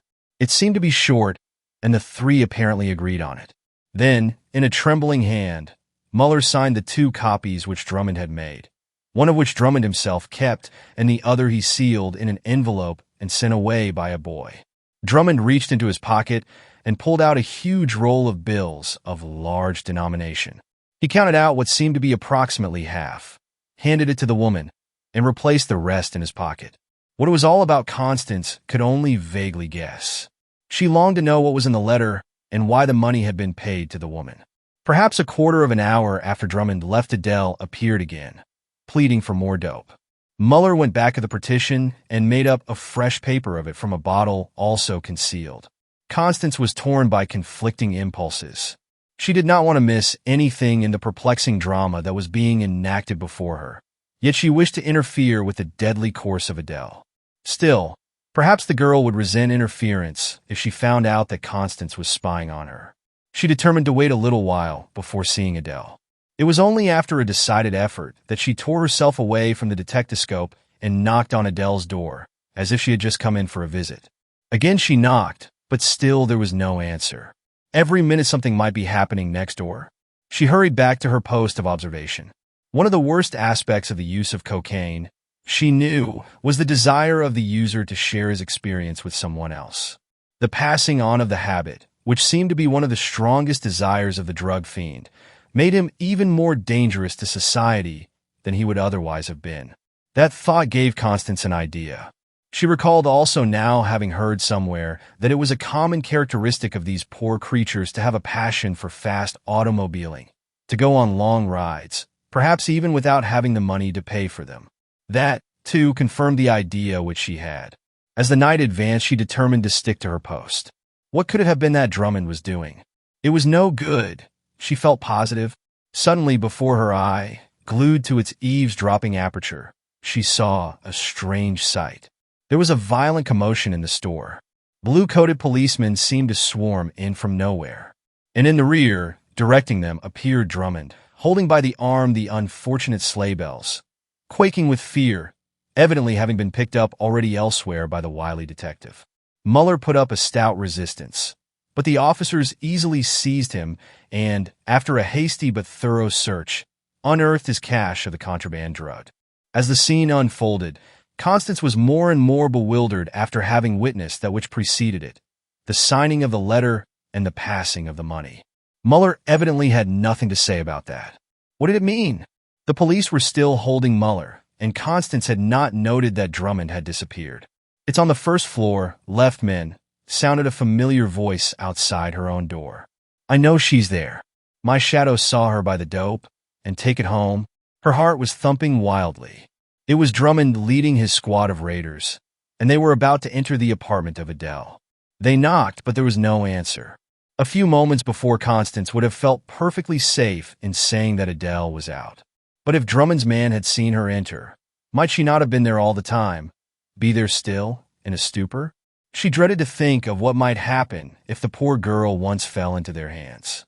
It would be the final impulse that would complete her ruin. Constance did not stop to reason it out. Her woman's intuition told her that now was the time to act, that there was no retreat. She opened her own door just as the raiders had forced in the flimsy affair that guarded the apartment of Adele. "So," sneered Drummond, catching sight of her in the dim light of the hallway, "you are mixed up in these violations of the new drug law, too." Constance said nothing.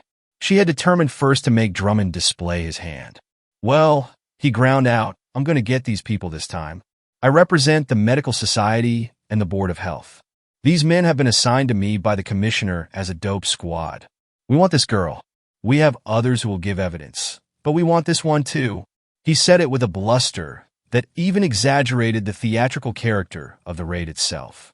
Constance did not stop to weigh the value of his words, but through the door she brushed quickly. Adele might need her if she was indeed there. As she entered the little living room, she saw a sight which almost transfixed her. Adele was there, lying across a divan, motionless. Constance bent over. Adele was cold. As far as she could determine, there was not a breath or a heartbeat. What did it mean? She did not stop to think.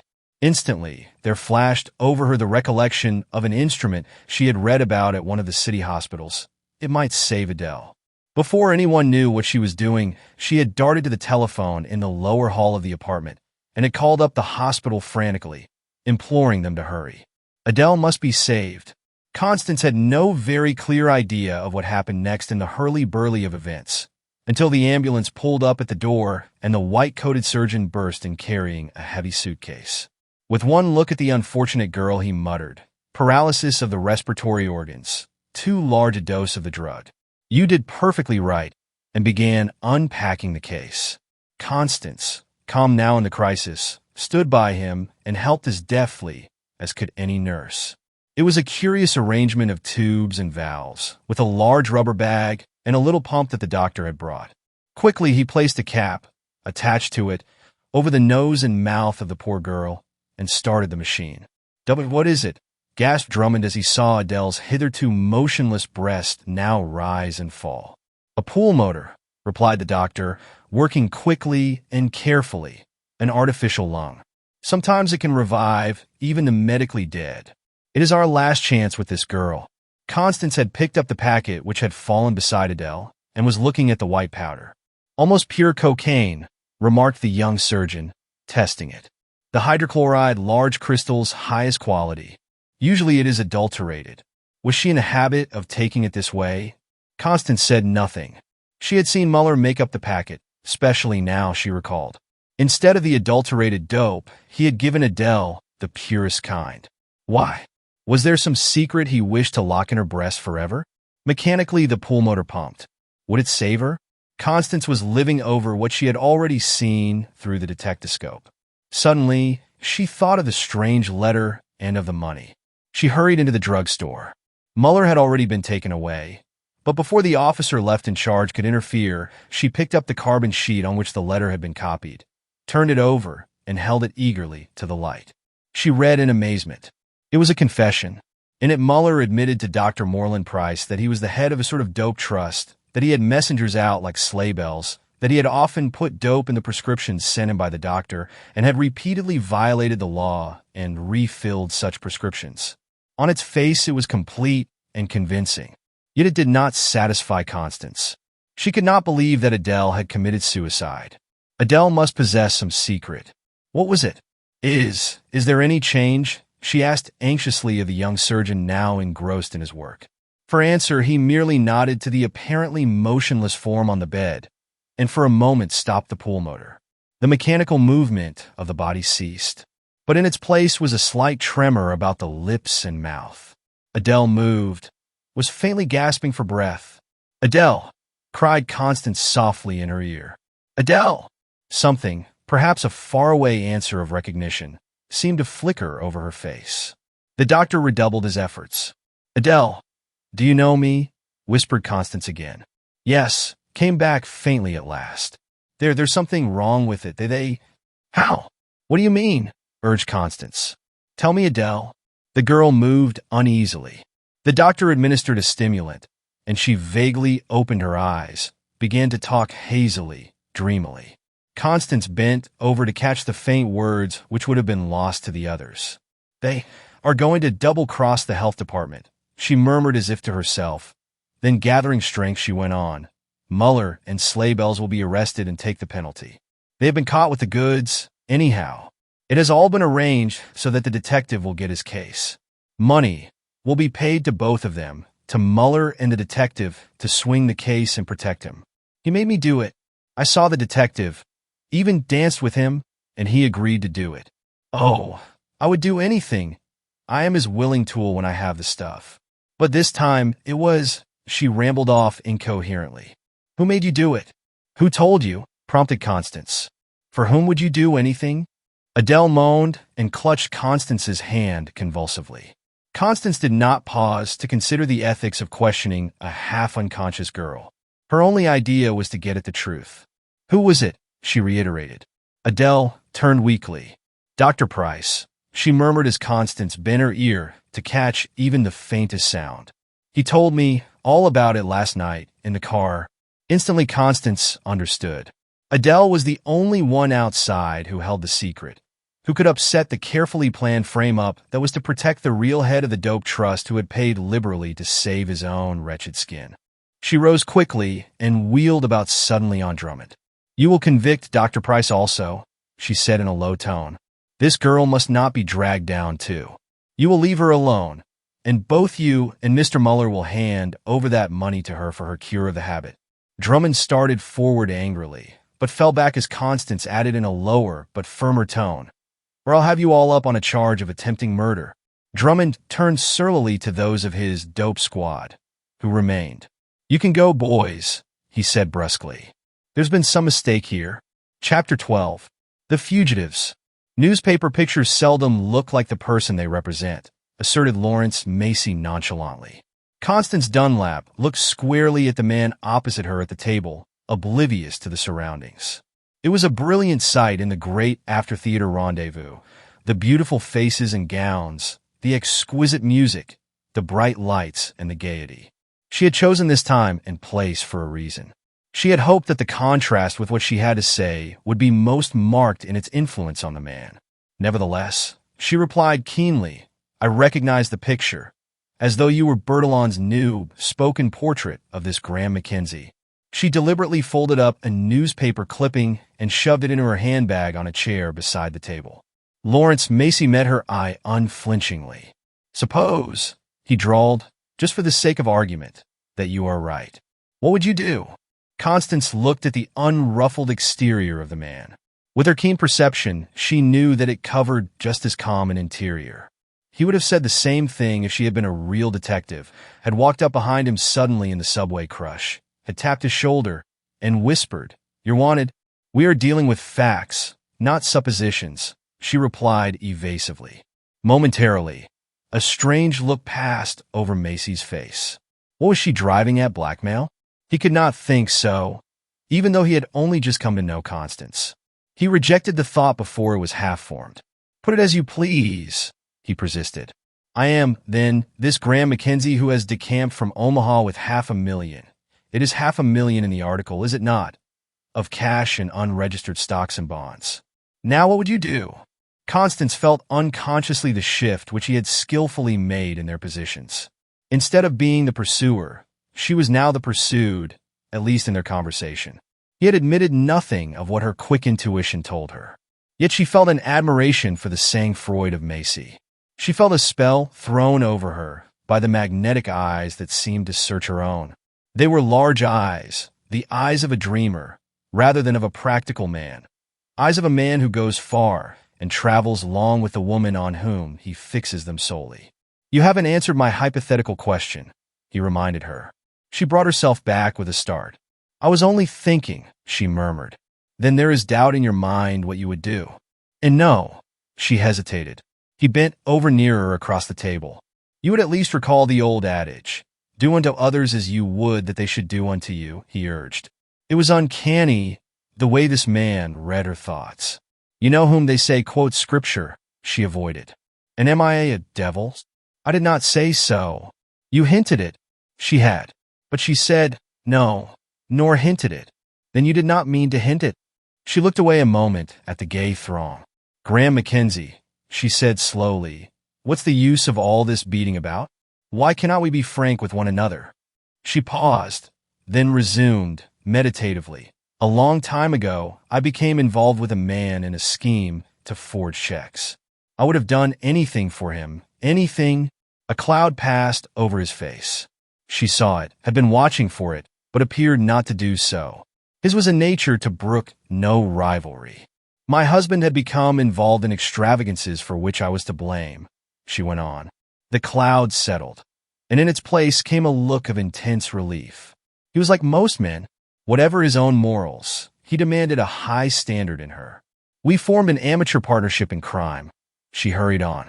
"He lost his life, was unable to stand up against the odds, while he was alone away from me. Since then I have been helping those who have become involved on the wrong side with the law. There," she concluded simply, "I have put myself in your power.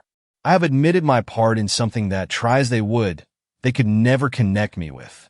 I have done it because I want to help you. Be as frank with me." He eyed her keenly again.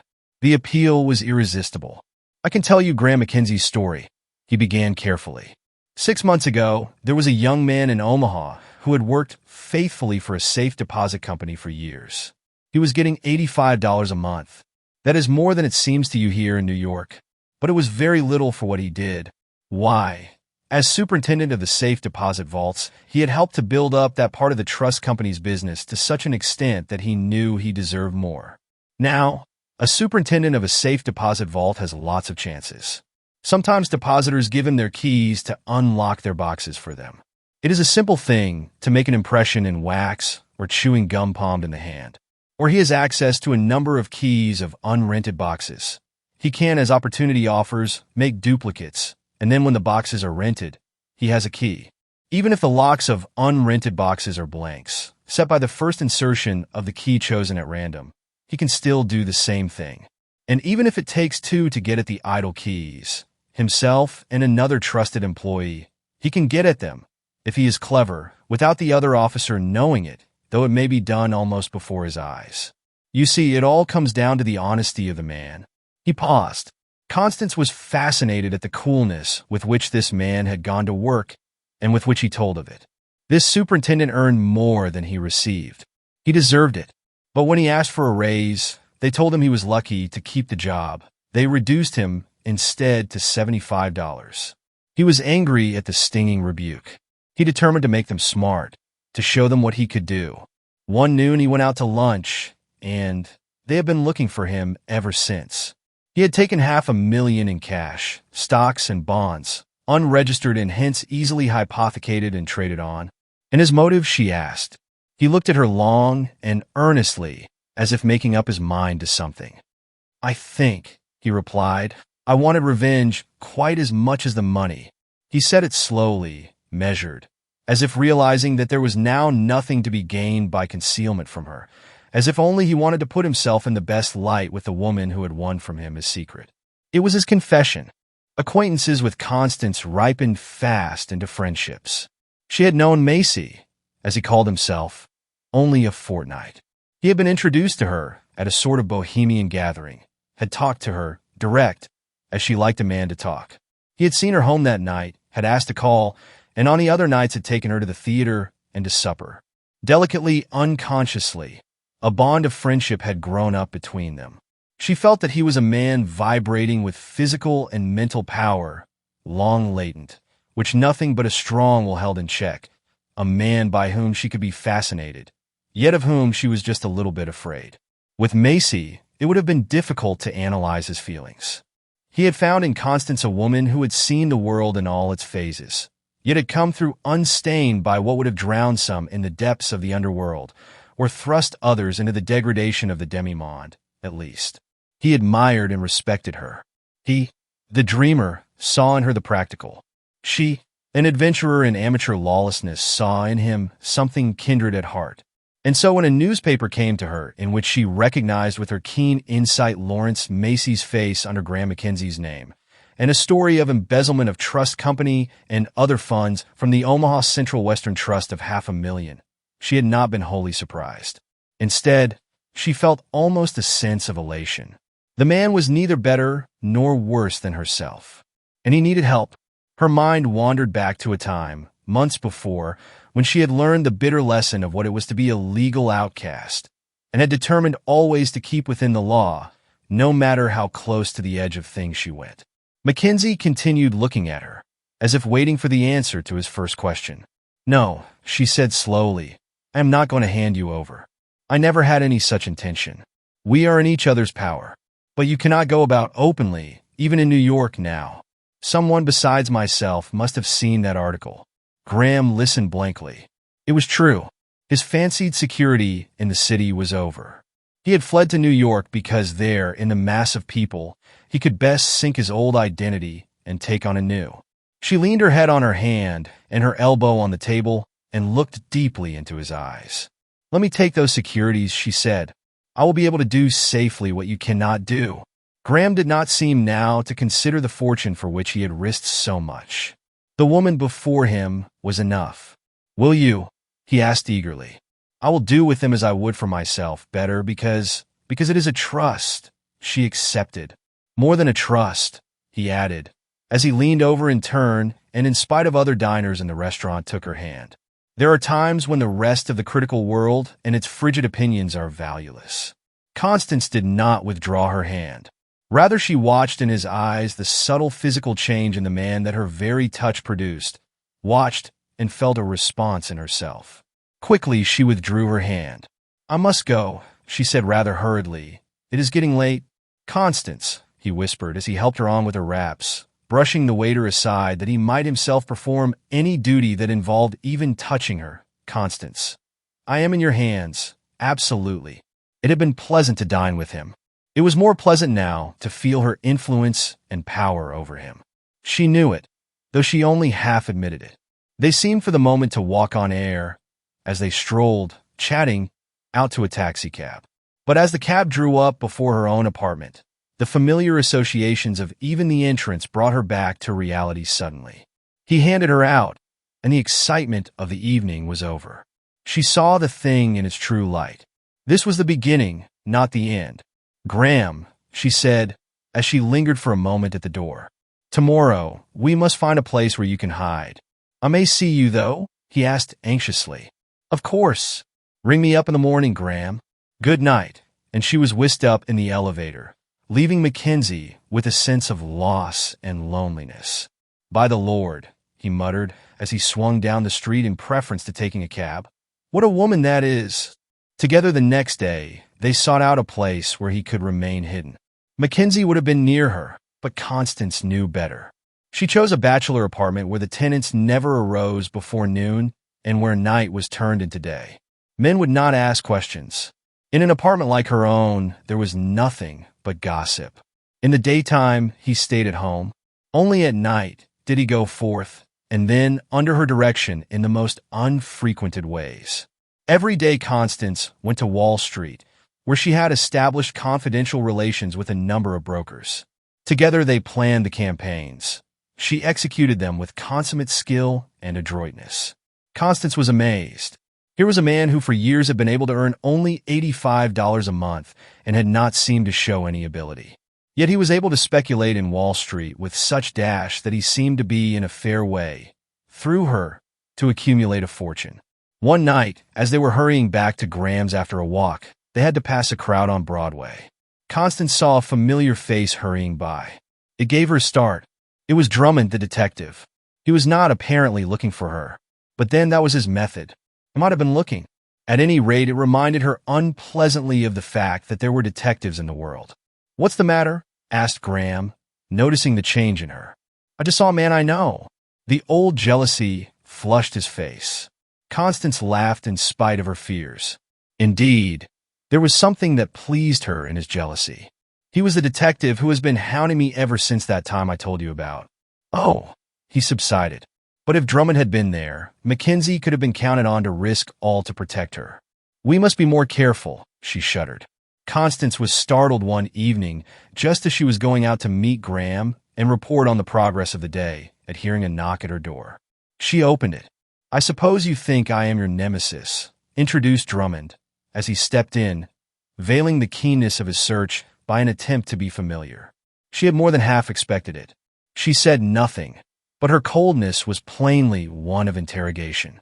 "A case has been placed in my hands by some Western clients of ours," he said by way of swaggering explanation, "of an embezzler who is hiding in New York." It required no great reasoning power to decide that the man's trail would sooner or later cross Wall Street. "I believe it has done so. Not directly, but indirectly. The trail, I think, has brought me back to the proverbial point of cherchez la femme. I am delighted." He dwelt on the word to see what would be its effect. To see in the Graham Mackenzie case my old friend, Constance Dunlap. "So," she replied quietly, "you suspect me now. I suppose I am Graham Mackenzie." "No," Drummond replied dubiously. "You are not Graham Mackenzie, of course. You may be Mrs. Graham Mackenzie, for all I know. But I believe you are the receiver of Graham Mackenzie's stolen goods." "You do," she answered calmly. "That remains for you to prove. Why do you believe it? Is it because you are ready to believe anything of me? I have noticed that you are more active downtown than—" "Oh, it is because I speculate. Have I no means of my own?" she asked pointedly. "Where is he?" "Not here, I know. But where?" insinuated Drummond with a knowing look. "Am I my brother's keeper?" She laughed merrily. "Come now. Who is this wonderful Graham Mackenzie? First show me that I know him. You know the rule in a murder case. You must prove the corpus delicti." Drummond was furious. She was so baffling. That was his weak point, and she had picked it out infallibly. Whatever his suspicions, he had been able to prove nothing, though he suspected much in the buying and selling of Constance. A week of bitterness, of a constant struggle against the wiles of one of the most subtle sleuths followed, avoiding hidden traps that beset her on every side. Was this to be the end of it all? Was Drummond's heroic effort to entangle her to succeed at last? She felt that a watch of the most extraordinary kind was set on her, an invisible net woven about her. Eyes that never slept were upon her.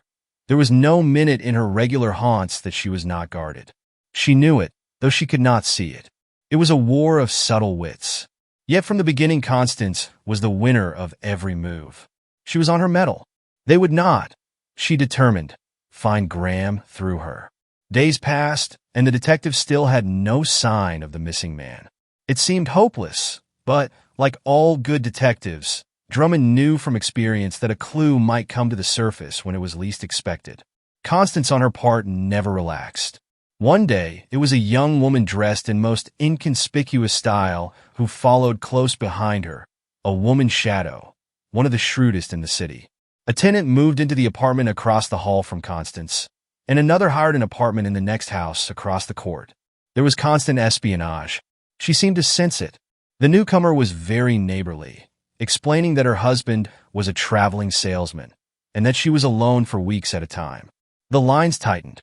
The next-door neighbor always seemed to be around at mail time, trying to get a look at the postmarks on the Dunlap letters. She had an excuse in the number of letters to herself. "Orders for my husband," she would smile. "He gets lots of them personally here." All their ingenuity went for naught. Constance was not to be caught that way. They tried new tricks. If it was a journey she took, someone went with her whom she had to shake off sooner or later. There were visits of peddlers, gas men, electric light, and telephone men. They were all detectives, also, always seeking a chance to make a search that might reveal her secret. The janitor who collected the waste paper found that it had a ready sale at a high price. Every stratagem that Drummond's astute mind could devise was called into play. But nothing, not a scrap of new evidence did they find. Yet all the time Constance was in direct communication with Mackenzie. Graham, in his enforced idleness, was more deeply in love with Constance now than ever. He had eyes for nothing else. Even his fortunes would have been disregarded, had he not felt that to do that would have been the surest way to condemn himself before her. They had cut out the evening trips now, for fear of recognition. She was working faithfully. Already she had cleaned up something like $50,000 on the turnover of the stuff he had stolen. Another week, and it would be some thousands more. Yet the strain was beginning to show. "Oh, Graham," she cried one night after she had a particularly hard time in shaking Drummond's shadows in order to make her unconventional visit to him. "Graham, I'm so tired of it all. Tired." He was about to pour out what was in his own heart when she resumed. "It's the lonesomeness of it. We are having success. But what is success, alone?" "Yes," he echoed, thinking of his feeling that night when she had left him at the elevator, of the feeling now every moment of the time she was away from him. Yes, alone. With the utmost difficulty, he restrained the wildly surging emotions within him. He could not know with what effort Constance held her poise so admirably, keeping always that barrier of reserve beyond which now and then he caught a glimpse. "Let us cut out and bury ourselves in Europe," he urged. "No," she replied firmly. "Wait, I have a plan. Wait, we could never get away. They would find us and extradite us surely." She was coming out of a broker's office one day after the close of the market, only to run full tilt into Drummond, who had been waiting for her cat-like. Evidently, he had a purpose. "You will be interested to know," remarked the detective, watching her narrowly, "that District Attorney Wickham, who had the case in charge out there, is in New York with the president of the Central Western Trust." "Yes," she said noncommittally. "I told them I was on the trail, through a woman, and they have come here to aid me." Why had he told her that? Was it to put her on her guard, or was it in a spirit of bravado? She could not think so. It was not his style to bluster at this stage of the game. No, there was a deep-laid purpose. He expected her to make some move to extricate herself that would display her hand and betray all. It was clever, and a less clever person than Constance would have fallen before the onslaught. Constance was thinking rapidly, as he told her where and how the new pursuers were active. Here, she felt, was the crisis, her opportunity. Scarcely had Drummond gone, than she, too, was hurrying down the street on her way to see Mackenzie's pursuers face to face. She found Wickham registered at the Prince Henry, a new hotel, and sent up her card. A few moments later he received her, with considerable restraint, as if he knew about her and had not expected so soon to have to show his own hand. "I understand," she began quickly, "that you have come to New York because Mr. Drummond claims to be able to clear up the Graham Mackenzie case." "Yes," he replied quizzically. "Perhaps," she continued, coming nearer to the point of her self-imposed mission, "perhaps there may be some other way to settle this case than through Mr. Drummond." "We might hold you," he shot out quickly. "No," she replied. "You have nothing on me. And as for Mr. Mackenzie, I understand you don't even know where he is, whether he is in New York, London, Paris, or Berlin, or whether he may not go from one city to another at any moment you take open action." Wickham bit his lip. He knew she was right. Even yet the case hung on the most slender threads. "I have been wondering," she continued, "if there is not some way in which this thing can be compromised." "Never," exclaimed Wickham positively. "He must return the whole sum, with interest to date. Then, and only then, can we consider his plea for clemency." "You would consider it?" she asked keenly. "Of course. We should have to consider it.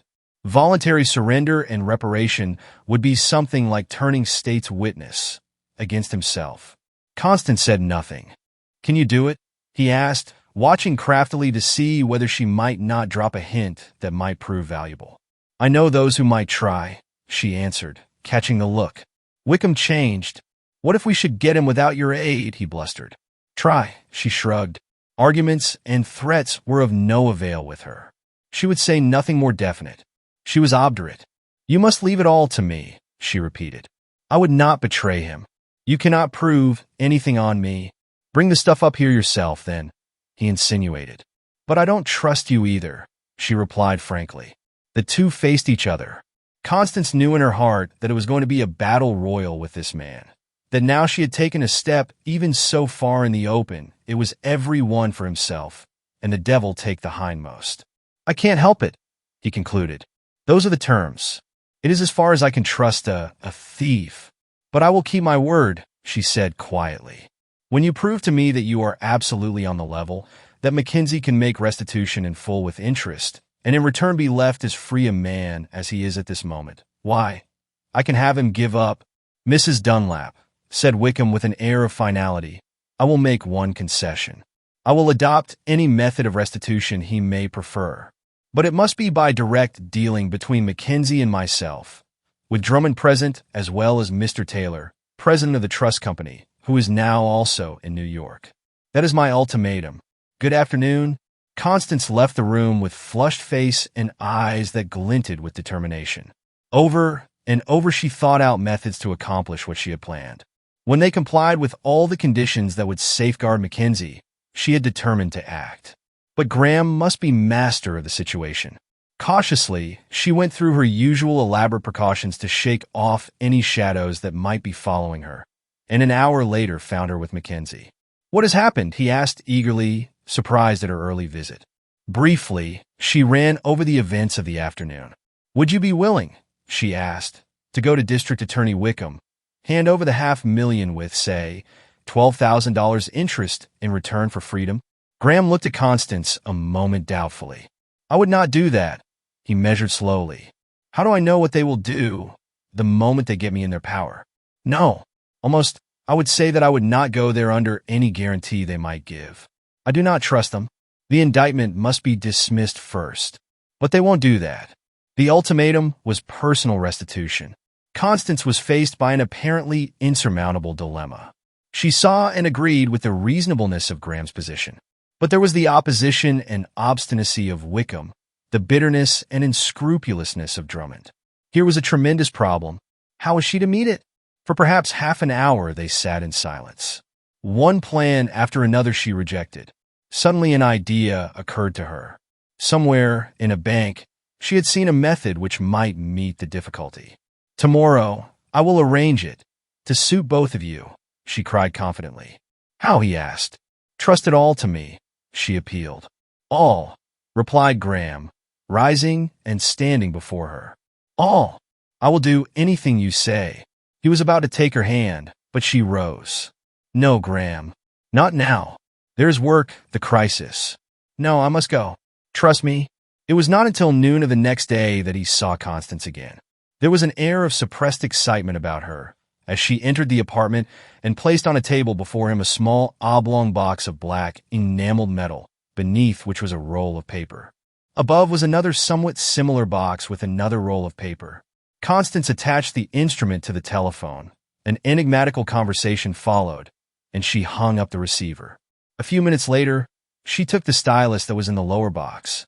Hastily across the blank paper, she wrote the words, "We are ready," Mackenzie was too fascinated to ask questions.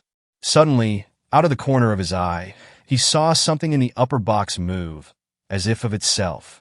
It was a similar, self-inking stylus. "Watch," exclaimed Constance. "Do you get this?" wrote the spirit hand. "Perfectly," she scrawled in turn. "Go ahead as you promised." The upper stylus was now moving freely at the ends of its two rigid arms, counterparts of those holding the lower stylus. "We promise," it wrote, "that in consideration of the return—" "What is it?" interrupted Graham, as the meaning of the words even now began to dawn on him. "A telautograph," she replied simply. "A long-distance writer, which I have had installed over a leased wire from the hotel room of Wickham to meet the demands of you two. With it you write over wires, just as with the telephone you talk over wires. It is as though you took one of the old pantographs, split it in half, and had each half connected only by the telephone wires. While you write on this transmitter, their receiver records for them what you write. Look, of $500,000, it continued to write, in cash, stocks, and bonds, with interest to date. All proceedings against Graham Mackenzie will be dropped and the indictment quashed.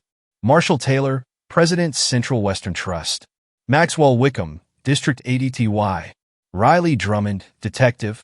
It is even broader than I had hoped, cried Constance in delight. Does that satisfy you, Graham? Why, yes, he murmured, not through hesitation, but from the suddenness and surprise of the thing. Then sign this, she wrote quickly.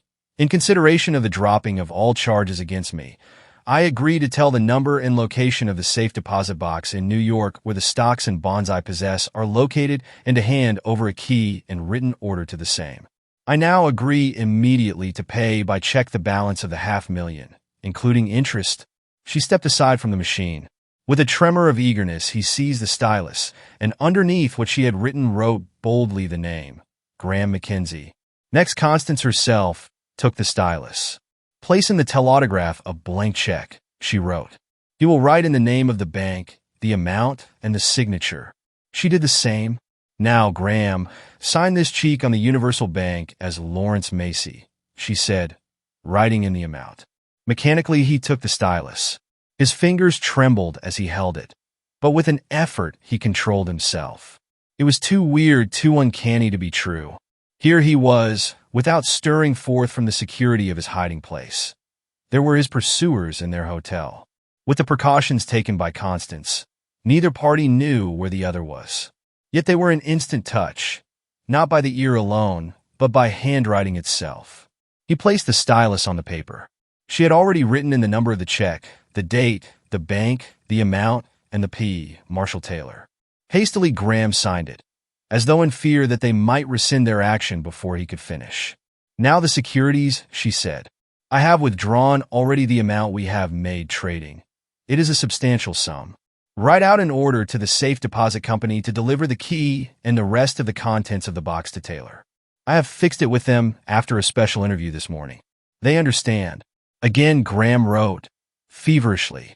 We are entirely free from prosecution of any kind? He asked eagerly. Yes, Constance murmured, with just a catch in her throat, as now that the excitement was over, she realized that he was free, independent of her again. The telautograph had stopped. No, it was starting again. Had there been a slip? Was the dream at last to turn to ashes?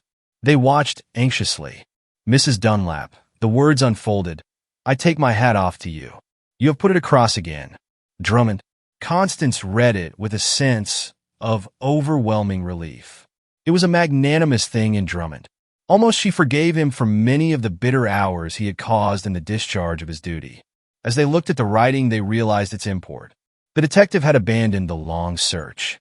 It was as though he had put his okay on the agreement. We are no longer fugitives, exclaimed Graham, drawing in a breath that told of the weight lifted from him.